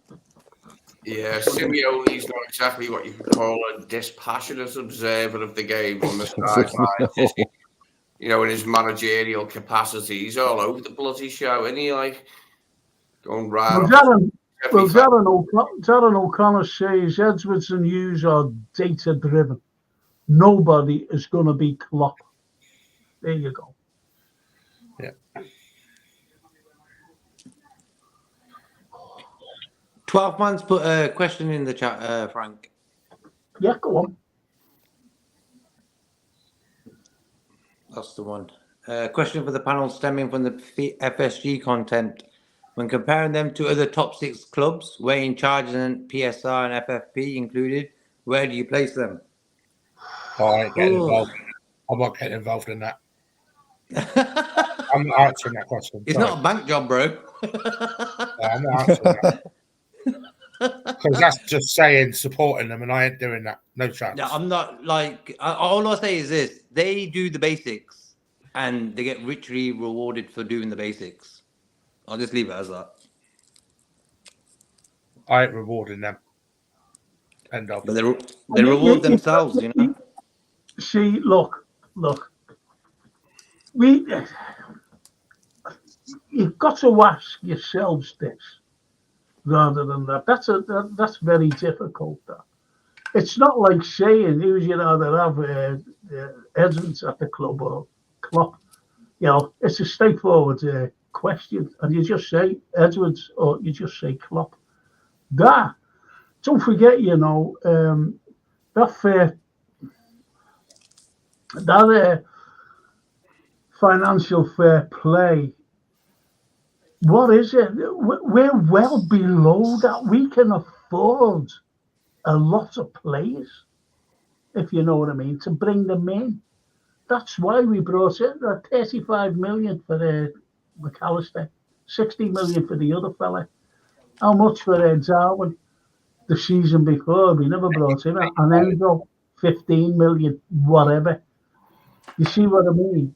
So we've never broken that, but we could afford another 100 million for another couple of players. Do you see what I mean? Yeah. So, you know, whereas people are, you know, the likes of Arsenal, for example, they've risen up there. Now they're going to be investigated, apparently. Nothing will happen. Chelsea, look at Chelsea, for God's sake. Look at Manchester City. Look at Manchester United. They spend a lot of money. They spend well more than us. We had the manager in place. And this is what I said a few weeks ago. And I said, if they would have invested properly after we won the Champions League and after we won the Premiership, We could have won another Premiership. We could have won another Champions League. And I was lambasted for that. I really was. I was lambasted by some certain, I went, hang on a minute. I said, if we would have had the quality players playing with that team, we would have won. Well, what's better than having another, better players playing in that team that finished a point behind? Whereas we could have just gone on and been points ahead of them and beaten the other bloody lot, Real Madrid. I even said, don't play Karius. Don't play them. Don't play him. Play Mignolet. Because I always thought that Karius was useless. Absolute useless. And he lost us that final. I thought Mignolet was a great goalkeeper. Who? I thought Mignolet was a great goalkeeper for us. Great servant. Oh, yeah. He's better than him. Yeah. But that was a big mistake by Klopp. By picking him because he was German. Useless. And what was he doing? He was on the beach taking photographs following week. He said to a mate of mine, a playwright, Dave Kirby, and Dave will tell you. He went like that. He said to Dave, I was crying. He said, you were crying. He said, I was looking at kids crying. Never mind you crying. And goes off to America on Venice Beach or somewhere, taking photographs of the water and some girl in a bikini. Now, mate, you don't dare fool me. You don't fool a lot of people. Sorry. Just going on with 12's question there, I think when you compare us compared to the other clubs, the transfer window that just went past now was like a blessing in disguise for our owners, thinking, hey, we don't need to spend this transfer window. We needed a DM. Frank was going on for months about that guy from South America that we needed him. Andre, we all of us like, yep, get him in. We need 2 DMs, Endo and another guy, just in case Endo gets injured, gets a red card, whatever. And they still didn't put their hands in their pocket. So when you compare him to other clubs, I think Man United, Old Trafford, geriatric Trafford, as 12-man says, that's falling down because I know a friend of mine, he's got a season ticket there and he's telling me it's a state. Arsenal, they've gave Arteta about 600-700 million to spend. Chelsea, they just gone crazy Christmas shopping, and then who else you got? You got Man City, so they're a bit out of control as well. So you've got to, in that way, FSG sort of shine because they're sort of doing it right. But as I've always said, every summer they should have gave Klopp a financial transfer budget to say, hey, it's there. If you need it, do what you need to do. But a lot of people say Klopp always said he didn't need no one. So that's another topic. Yeah. Yeah. Do you know, I don't know, these people worry me. I just don't know what they're up to. And I'm talking about Hughes and his 2 lads, the scout who's only been scouting for 3 years. I can say now, why don't we go after Mbappe? And then all of a sudden, I get picked to be a scout. And someone will go, what the Carlyle doing as a scout? And someone will say, he wanted to bring Mbappe in. Do you see what I mean? Do you see what I mean about the way some people say? Or what they think? Because he wanted Virgil, this Hughes fella. But he ended up buying Solanke and Jordan Ibe and Brad Smith. God blimey. Get a grip, will you? Please. Yeah, but that was Bournemouth standard, They couldn't really get no top players in. So they thought, okay, we get some Liverpool, I don't want to say rejects, but players that Liverpool don't need. So they think, okay, they might work here. That Bradley lad, what was his name? The left back. He went there. Brad Smith. He's disappeared. I've never seen nothing. I ain't heard from him for a long time. He's gone to Canada, I think Canada or America. There you go. Yeah, he's gone to Solanke is the only one. He scored again yesterday. He's done well this season, Yeah. Jordan I plays for Ebbsfleet. Yeah. But to be honest, like, we've got a clause on him, haven't we, to buy him back. Don't be surprised that Hughes will use that clause for Solanke. What, he did well and stuff. Yeah. Bring back Brewster. Yeah. Another one, yeah. Jeez. Did we actually win today and Man City and Arsenal drew? Yeah. It's been a good day. It's been a good day. We need to celebrate a little bit. Yeah, we're top of the league. Let's get to that scenario. Yeah, man. Well, Mickey M says, and there isn't just about one guy. A new one will probably bring in a squad of assistants, 2 or 3 more guys. Not a simple move to get done, perhaps. Nothing's a simple move. And Pep Lijnders going back to the Netherlands, Ajax. Thank God for that. I would never want him as my manager. Never want him. Would you, Brian? No, said it from day one, Frank. Said it from day one, and I got some heat, as they say, for saying that was a massively underwhelming appointment for Ajax. If he was to be their next manager, I mean, he's not a manager. He had one crack at it over in Holland and he failed. He's like Ajax to me is a massive club. I know they appoint, kind of younger people and all that, but usually they have a lot more in the game than he has. To me, I'm not a fan of him, Frank, and I don't like the way our football has gone since his influence has kind of clearly grown on the way we play. He's one part, without wanting to be like harsh about it, but I don't like being that way. But I can't wait to see the back of him, basically. No. Can't wait. No, I'm not a big fan of Lijnders. I don't. He's a number 2, isn't he, or a number 3, or bloody whatever? And he's not the main man, is he? No. I don't see him ever being a main man unless it's at a really small club. Certainly not our main man, anyway. At the end of the day, Ajax's main man. Ajax is too big for him, in my opinion. Pep Lijnders' signings was Gakpo, Frank, wasn't it, and Gravenberch. They were signings.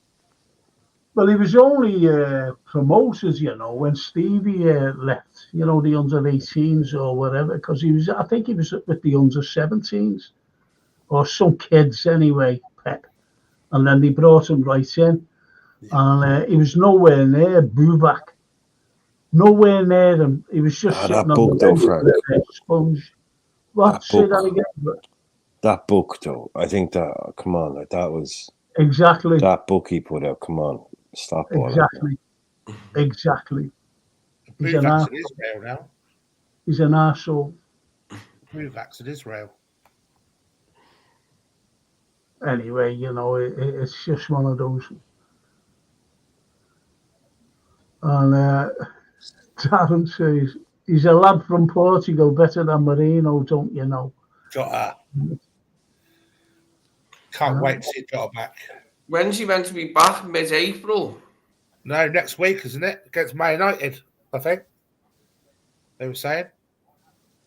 Good, I hope so. Hopefully. Yeah, Norman's right there. It's not City and Arsenal. If we get denied, it's going to be the officials. Because it's getting worse, isn't it? Week by week, it's getting worse and worse week by week. The decisions, like the unfathomable decisions, like incalculable reasons for denying us, like certain decisions, whether it's a penalty or or the opposition like should be booked or sent off and they're not, or they rule goals out like for just ridiculous reasons. You're like, what? It just seems to be getting worse. Does everyone agree, Lee, that with me that I think it'll be Spurs will decide who wins the league? Very possibly, yeah. Oh, haven't City got Villa next that the empty had? Yeah, they do, yeah. Yeah, I just hope Emery can, pull a draw would do me. If Emery could pull a draw out the bag there at the empty, that'd be brilliant. Arsenal got Luton.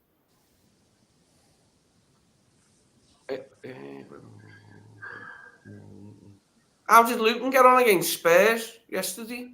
Lost Lost 2-1. 2-1. 2-1. Okay. Luton. That's not bad. They were winning. Yeah, they were, And yeah. Luton have got Arsenal next year. Yeah, They do, yeah. At Anfield or at Arsenal. Yeah. Maybe yes. Today's game, Man City game, took a lot out of Arsenal.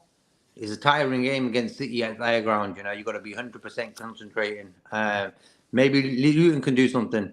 Yeah, that's Luton. Okay, that's Luton are one of them sides, though, that can They're pull tricky. a result out of the bag. Well, when I say a result, they can pull a performance out the bag, whether the result comes with it. But they can be tricky customers, Luton, as we discovered when we went to Luton.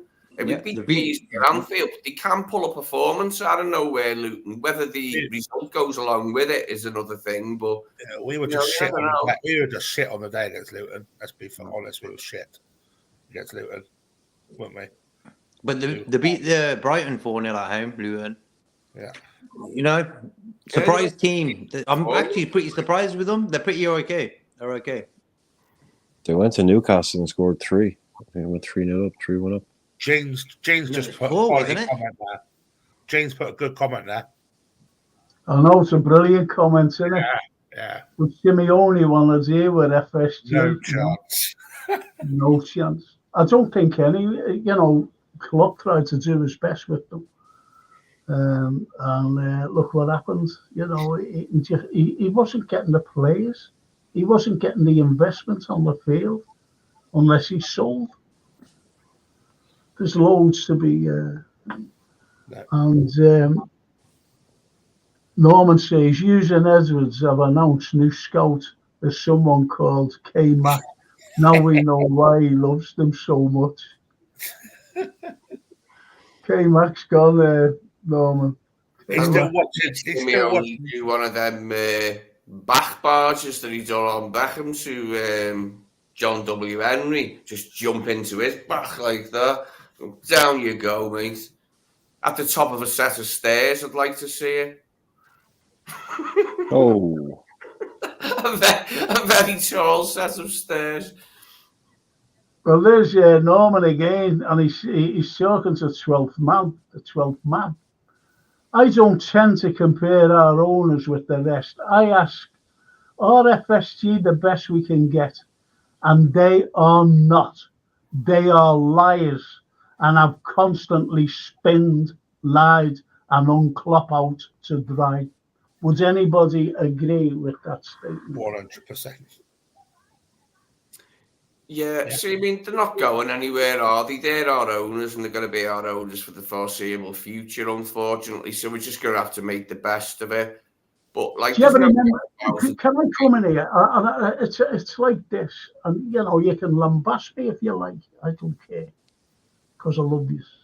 I love the chat. Let's go for a wee. Do you ever remember when they said, I'm talking about FSG, was it the year before last, when they said we're selling the club in the November? Do you remember that? Mm. Do you remember that, Brian, when they said they're selling the club? And everybody was going, they're selling, this is great, this is great. Do you know what I said? And here's what I said at the time. We're coming up to January. They will not sell because they don't want to. This is when Klopp was asking for money, by the way, to buy in the January window because we were struggling. And I said, they'll come out in the February when the window shuts and say, oh, we're not selling now, we want investment. I said that. In the day after it was announced that they were selling. Was I right? No. Yeah, you were. What was all this shite they were saying, like they were looking for investment? Because we've heard that so many times now, that they're not selling but looking for new parts. Yes, this is after they said they were selling. And we never seem to get any, do we? Yeah, we get them. And you know, we got 600 million off. Was it Redbirds or someone? I don't know anyway. Yeah. And where did that go? Where did the 600 million go? We never got it. It never went on the field. Oh, they decided to buy a hockey team, didn't they? I forgot about that. What's happening here? And Sockland decided to buy a bigger yacht. Henry, a bigger yacht. The way I always saw that one was that they'd been there for so long and they'd upped the value on the club so much that there was a lot of talk around it. Yeah. Excuse me, but there wasn't a kind of an official word on it. So when they did that, I always thought that what they were doing was floating the club, basically like you kind of put your house on the market just to see what it was worth. So they could turn around then and say, well, we've had an offer for 3 billion. Whereas before they hadn't been on the market. So really all I thought that they were doing that time was floating the club to establish a market value on it so that then the share price would go up off the back of it being valued at 3 billion or 3.5 billion for the first time. And then they could pull back away from it. But that was just the way I read that at the time. And it upped their stake in it. It wasn't a serious floating of the club. I just thought it was, let's just put this out on the market, you know, with like an eBay thing, you know, waiting on an offer, you know, but you can't buy it now, but just to find out what it was worth to people. So you can say, well, now this is now worth 3 billion. But I think along with that, I think in their head, I think they would have sold the club by now. Their long-term strategy, I don't think they're like the 3 billion it's worth. I think they were probably in their minds would have cashed out by now, but for whatever reason they haven't got the offer they wanted or whoever. But yeah, I think in their minds FSG would probably have been gone, taking the money, like we've all said, 300 billion to get in the door, 3 billion to leave. They'd be happy with that. So I think they were hoping someone would have bought it off them. But we lost Saudi to well, I don't want to go that route, but you know, there was no serious bids. That's the way I actually think that they would have sold it by now. Do you reckon? I don't know. Would have sold? Yeah, I think so. But I stick to my guns. They'll never sell. They're making too much money. They're buying all kinds of franchises through Liverpool money. That's what they're doing. And anyway, I love this. Let's see this. Ozan Kabak, Victor Moses, Arthur Mello, Ben Davis, cheap signings. Reece Williams and Nat Phillips were FSG helped our manager when he needed help. Moses under the now Celtic boss. That's what he says. That's what Victor Moses, yeah. Victor Moses. Victor. Yeah, who remembers him? Remember, and that Konchelski. Yeah. Some of the players that Liverpool have had, God blimey. Anyway, I just want to say the girls. What's the girls? I forget the name. JYS is it? Is it JYS? Yeah, JSY. Talks football fan. If any of you, if one of you girls would like to come on the panel, you know, let me know or let JK know, and I'll have you on. And anyone else on here. Is the SY from South Yorkshire, is it? I don't know.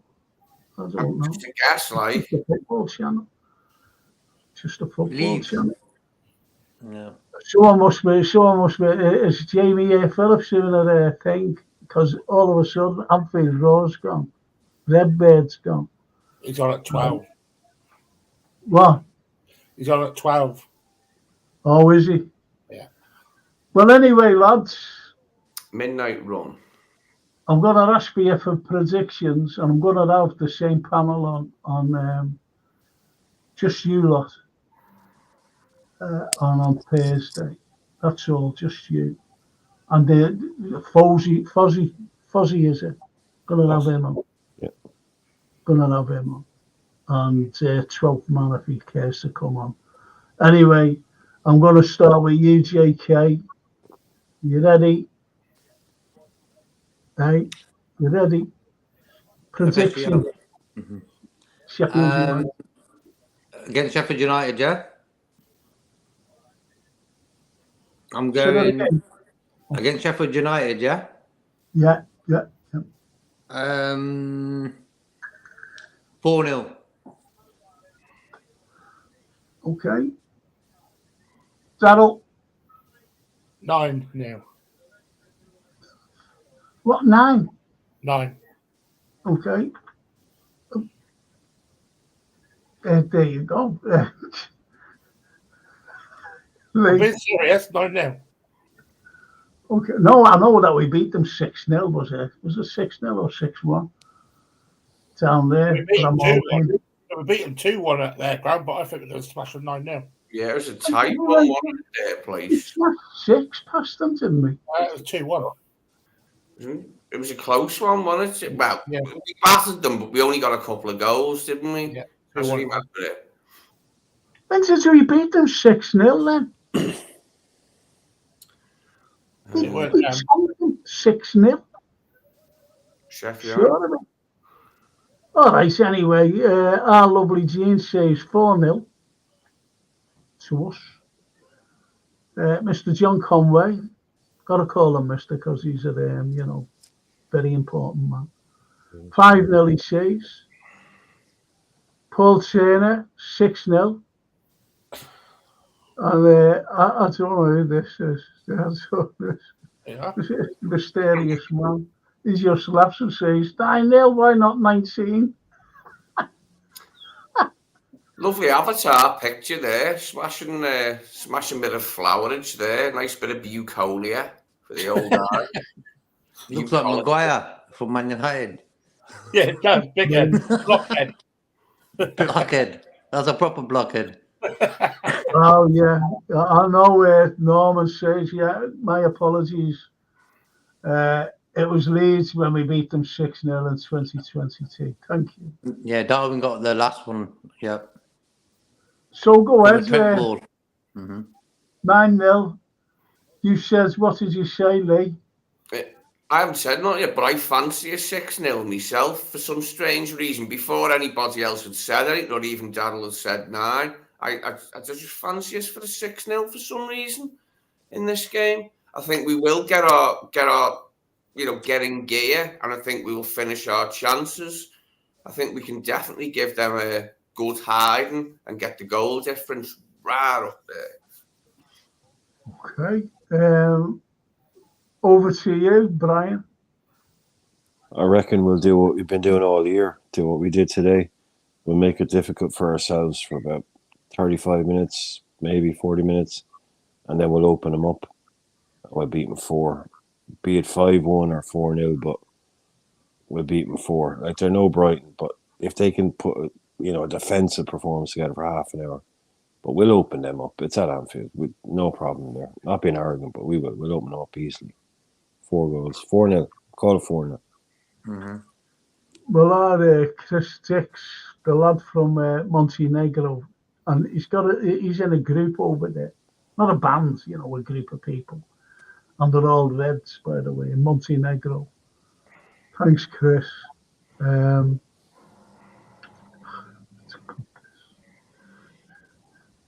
Norman says you should check ref and VAR before predicting results. Corrupt. What do you reckon, Frank? Me, I reckon I'll go along with what Brian said there. I think we're going to hammer someone. Like today. Whereas the shots have been on 3 Walesies by that goalkeeper of theirs, and some luck as well that went for them. But I think someone's going to be on the end of a good hiding, and it could be against Sheffield. I'd say about 4 or 5-0. Yeah. Joe Gomez will score as well. What? Joe Gomez will get a goal as well. Yeah, he could do, actually. Don't be silly now. Yeah, don't be silly. Yeah. Oh, that's not going to happen. It's not going to happen, man. It will. I'm telling you. Well, Mickey M says 3-0. You never walk alone. Thank you. the Invisible Man says it will be easy again, but not by much. It's a good thing. But he says maybe 3-0. We'll tonk them. 3-0. And perhaps resting some players until the Man U game some days later. There we go. That's a good shout, actually. To be fair. I mean, yeah, I could go for that, like resting players. I mean, I don't necessarily think we have to, but yeah, I could definitely go for that. It's just nice. Gravenberch is back. We've got till Thursday as well, so we've got all these days training before that. Yeah, Curtis Jones. More time training. And Curtis will be with us as well, won't he? You know, he's the Jota. Hopefully, Canada's back. Are you milking that cow there? Oh, that was a cow that just walked in. Oh, it's a cat walking across my laptop. Oh, right. I thought you was milking the cow or something then. It's a pain in the ass here.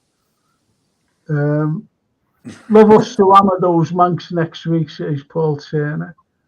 And 3 points is what matters. Keep them coming, and we are champions, says Mickey M. Absolutely. That's great. And before you all go, smack the like button, please, just to get the algorithm. Frank. Sorry? I've done it at the start of every stream. I always do it every stream. Oh, okay. Thank you. No one else does. I have to like it myself. I put 12 man's. I put 12 man's link in the chat, so if you guys want to subscribe to him as well and press the like button, yeah. Frank, cool. Yeah. Can't wait for next Sunday. That Man United game. Revenge is the key. You know. I think Thursday. What I would love to see. I'm so happy we've got an extra day because we're playing on the Thursday. Get the job done early, and then bring players off, and then you can chuck on the youth players maybe, you know. I think Sheffield United, I don't want to go overconfident like we did in the Man United FA Cup tie, but I think we can sort of, I don't want to see Salah like doing 90 minutes, you know, and Darwin. Well, it's dirty Sheffield United, like, so we're going to have to watch it there because we've had that many bloody injuries from bad tackles and, you know, disreputable behaviour from opposition players that I just hope we don't get any more against Sheffield United. Well, the 12th man says, I don't care if it's a diet 7-up or just 7-up, but I want revenge at that geriatric or Trafford. Geriatric Trafford. Not I just want to beat him. I just want to beat him. Don't care about the score. No, I don't care. And as Mickey says, the Invisible Man. Yes, Mickey, for me, any win, even by 1 goal, and get the 3 points. That's good, that. And exactly, he says. And I had lovely Jean. Jean, I couldn't get you there, Tingo. Have we got it here? No. Yeah. Let me get this up. Oh, look at this, lads. No. That's Jane. Just look at those T-shirts Jane has designed and is going to make. She's going to put them on sale. She hasn't given a price yet. But just imagine going out in them in the summer. I think that's a fantastic, really fantastic design. You've got the DNA, you've got the heart with the bird there. Part of our DNA. You'll never walk alone. Beautiful shirt. Spot on. And do you know what? Frank? Do you know who's under that heart? JK. That's JK's apartment. That's JK's apartment. That's my apartment. Don't get me wrong. That's you know? his apartment. But the dreads.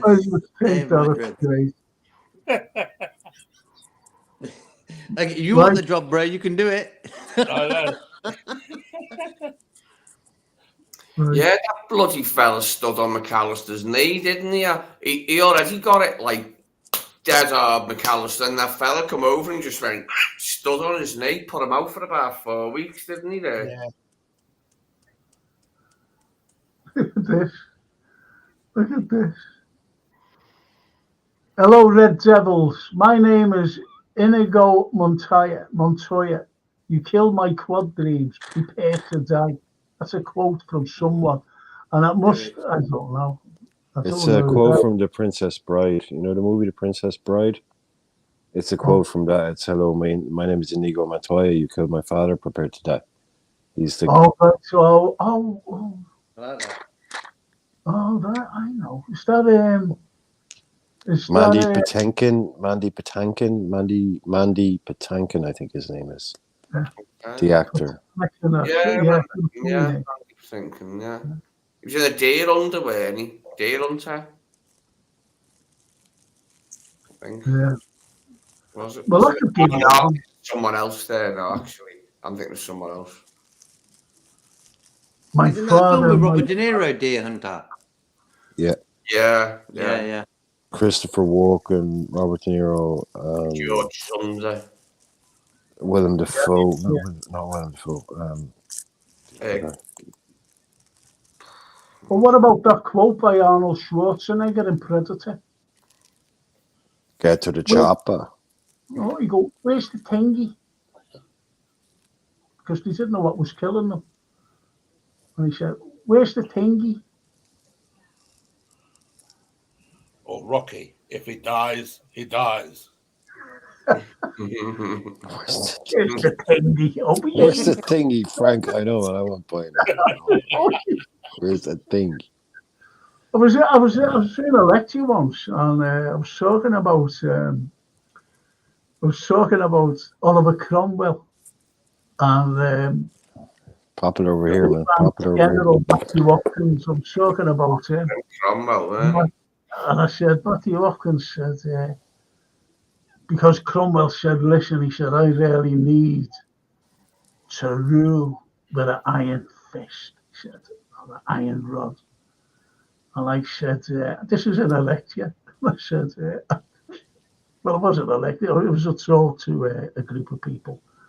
And I said, do you know what Matthew Hopkins said? He said, I'll put the fear of God into them, mate. You're all right? I'll put the fear of God into them. And the lady looked like that. She said, was he from Liverpool? Did he say that?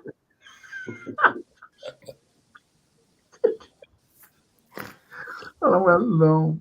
I said, no. Anyway. Well-known lover of us Catholics, weren't he, Cromwell? Fucking prick. But he wanted to commit genocide. You know, they're talking about genocide now in Gaza. He wanted to commit genocide in Ireland. Yeah. Genocide. That's the mass murder of a race of people. The English have been doing it for hundreds of years. Yeah, you won't find any Cromwell roads over here. No. I always remember looking at the telly one day, and it was Cromwell Day, and I didn't even know there was a Cromwell. I do the Civil War, by the way, you know, here. And in lectures I did do. And it was a Cromwell Day. And I couldn't believe it. And the news media, you know, I was watching the news, and it was down there was a little group of people standing by a statue of Cromwell.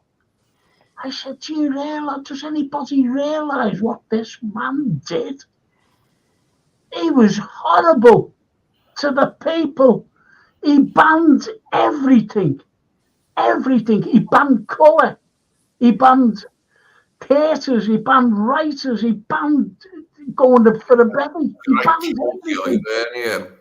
He banned religion, only as a Puritan religion. That could be thing. He bans all the writers. There was only one man, John Milton, who could write, poets, like poetry. He bans everybody else. If he would have been in charge, then, or if Shakespeare would have been in his time, you wouldn't have had a Macbeth, Othello, or anything, Midsummer Night's Dream, Hamlet. You wouldn't have had any of them. He would have been banned from writing. And there was only one lad, and his name was John Milton. And John Milton was blind, by the way. Anyway, he wrote Paradise Lost. Bears of that, haven't you? And when Cromwell went, he wrote Paradise Regained. Yeah. If you think about it, he was horrible. And you know what? When he died, people like ourselves, just like ourselves, it was awful. Awful it was, living then.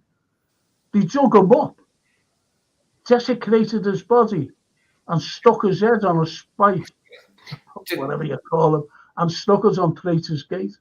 Didn't the chop up his body to the four corners of the kingdom in 4 pieces or something, Cromwell? Say that again, I'm sorry. Who did I take off then? Lee. Lee, I'm sorry, Lee. All right, mate. I'm sorry there. I'm sorry. What did you say about the four corners? Cromwell's body, when the royals came back, they dug up his body, didn't he? Chucked it in 4 and sent all 4 pieces to the 4 corners of the kingdom, the 4 corners of the island, I think. No, I think that's a take on the manor too. That's what bollocks. They just took his head off, and I put us on Traitor's Gate. That's what ordinary people thought of him. He was horrible. And the Witchfinder General went to little places. It's too much of a lecture. And he was putting people to death, ordinary women. Their lads died in the Civil War, their husbands and partners or whatever. So to get rid of the vermin, they got cats in, because they had no man in the house. And if they seen anyone with a cat, whoa, she's a witch, yeah. And this is why they were putting the fear of God into the people throughout the country. Shocking, man. I'm a witch then. But that was it. But the manor too was it's an indigenous American native thing, and he was a spirit, and they cut him in half. The good pigs, he was a baddie, him. The manor too. They cut him in 4 quarters and put him out into the 4 corners of America. But unfortunately for them, they were coming back. They were meeting, but it was getting at people in modern day America. It's a cracking book. I did it in my English literature. I asked them to read it in my English literature class, and they all enjoyed it. The Manor 2, it's called. If you ever read. What did our invisible man say? It was 2-0 against Sheffield United on the road in the first round, so it's supposed it'll be an easy game, but Sheffield was improved, so you can't know. Yeah, you're right there, lad. Or girl. And Christopher Walken, Natalie Woods, Robert Wagner. What an odd story of Natalie Wood's death. Oh, very odd. Yeah, very strange situation. He made it, isn't that Robert Wagner? Very, very strange. Very He weird. made it. Yeah. Simply threw her in the water because she couldn't swim. She was afraid of water. He coerced her onto the yacht and fucking threw her over when she was had a few drinks. Yeah, Christopher Walken sitting there at the table acting like, no, what the hell's going on there? You know what I mean? Yeah. What the hell? Turns up floating in the water. Yeah, like you said, all her friends say she never would have went near the. She hated water, hated swimming, couldn't swim, terrified of it. And they were like, oh, she went up and went for a swim and drowned. Nah, never would happen, lads. Come on. No. You're on a boat with the girl. You're on a boat. There's 2 boys, right? On a boat with a girl. And all of a sudden she ends up drowned. Nah. Come on, lads. What a beautiful girl she was. She was stunning. She was only 42 when she died. And she was still beautiful. She was stunning. Oh, yeah. Natalie Wood. Yeah. Beautiful, beautiful person. Absolutely. And Norman says 40 likes and 532 subs. Frank promises to pay for all the ale on the parade if he gets 50 likes and 600 subs. He would as well. He would. Wouldn't you, Frank? Well, I said you would as well. of course I would. You know that. You know me by now. Yeah. And the Invisible Man says, by the way, I think Newcastle won 8-0 against Sheffield United this season. And we're Newcastle now. And we're a Newcastle now, everybody. No, we won 2 games against them. Yes. That's Exactly. Newcastle. 9-0 to us. That's but I think I think it'll be a comfortable win. I just hope that we don't become too complacent with Manchester United. But I think we'll have our main players back, main forwards, and that'll be in Jota. Jota will be back. I think Curtis can play a good role as well for us. So I'll be made up with that. When they're back, I think I really believe that we can push on. I really believe that. Because we do become strong in the final running. I think Stefan's back as well. Yes, but he hasn't played all season, let's be honest, and it'll take a long time for him to... Yeah, we might get a couple of sub appearances out of Stefan before the end, but we might not even get that. Might be next season before we see him again. Yeah. Norman says, Invisible Man, nice to see you. Thanks, Matt. Thanks, Sam. Nice to see you too. It's JK's brother. But anyway, we got anything else to say before we all leave and depart? Yeah, I have, Frank. No. The guy who just messaged JK's brother. The Invisible Man. I told you, bro. When I'm looking as good as you, you'll see me. You know, It ain't gonna happen. It ain't gonna happen. We keep can I, seeing listen, I watched a film and it was made in 1983. I'm not going to go on what's going on in the world today.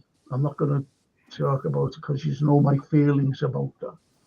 Right, so I looked at a film made in 1983 and it was only a TV film, but it was frightening. And it was called The Day After. Not The Day After Tomorrow. Like I've seen it. Yeah. I've seen it. The two Have you kids seen bunk off school.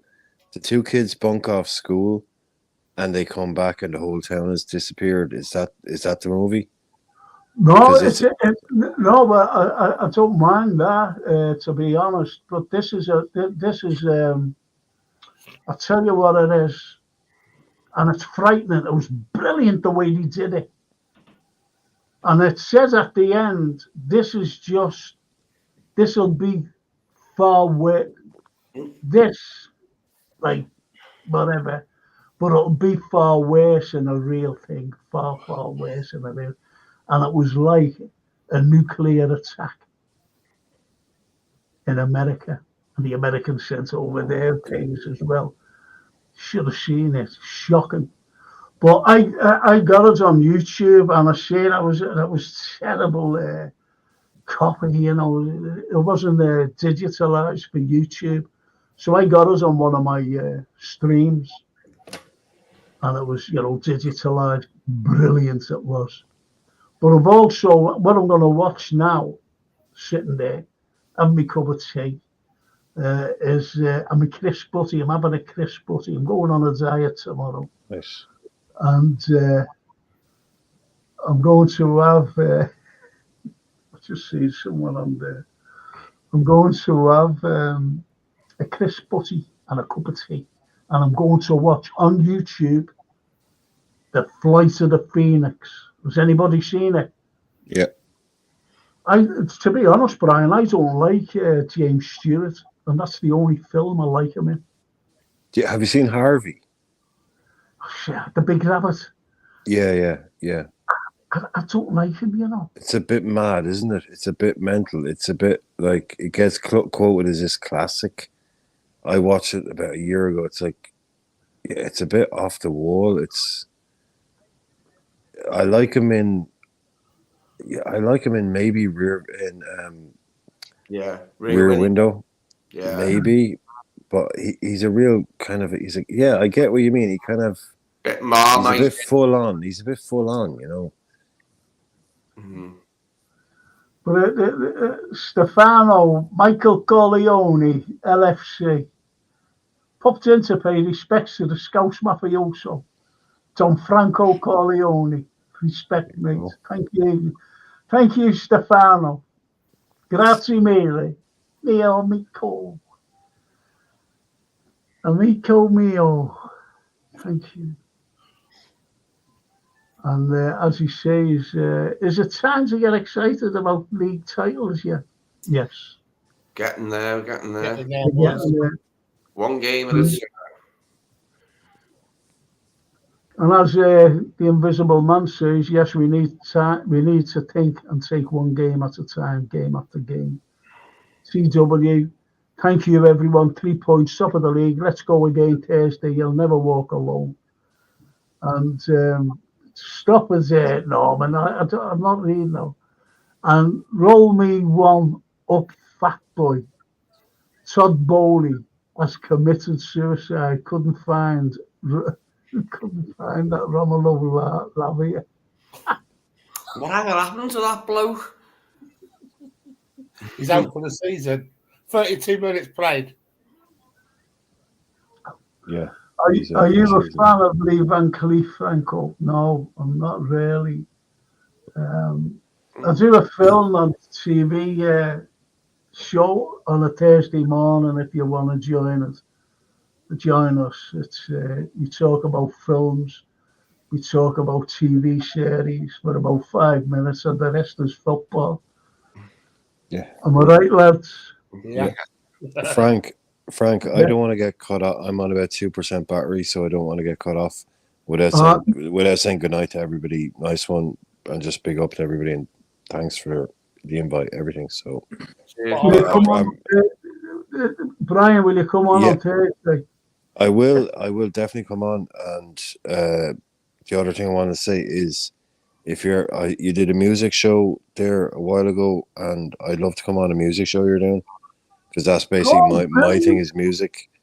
Okay. So if you're ever doing a music show, I'll do it, but that's on a Monday night. It's a history show, you see.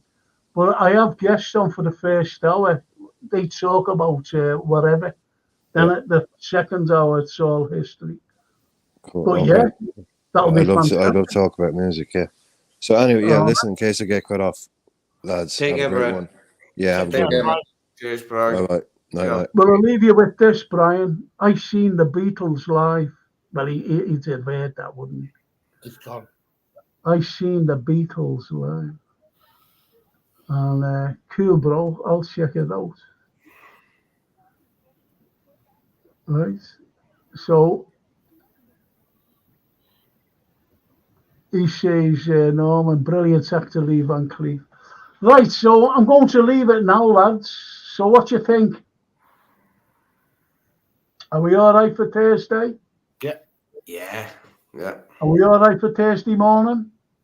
Mm-hmm. Yeah, sound. Defo, yeah. Sound like on Thursday morning, yeah.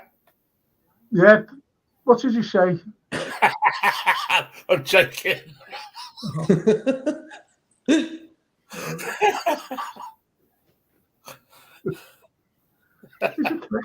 he? Sorry about the ghost. Sorry about the ghost behind me tonight. I thought it was a halo. Fucking sunshine. It's Roger Moore, the saint, you know. So, but anyway, I'm going to say good night, lads. See you all on Thursday morning. And again for the post-match, 7:30. Is it 7:30? Jake? No, it's not. 9:30. 9:30. 9:30. Well, we're all right. And the Invisible Man. Thanks for the stream. Night for all. Peace and that's lovely. That peace and all. Thank you. That's lovely. And this is all that we pray for, for the people in Gaza. That's lovely, JK. Okay, so I'll see you all, lads. Just a big thank you to all those lovely people out there who's kept the thing. Big up the chat.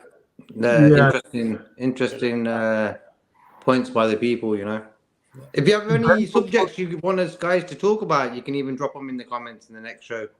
Yeah. Yeah. You know, ideas. Have a Yeah. good night, boys. Take care, Darren.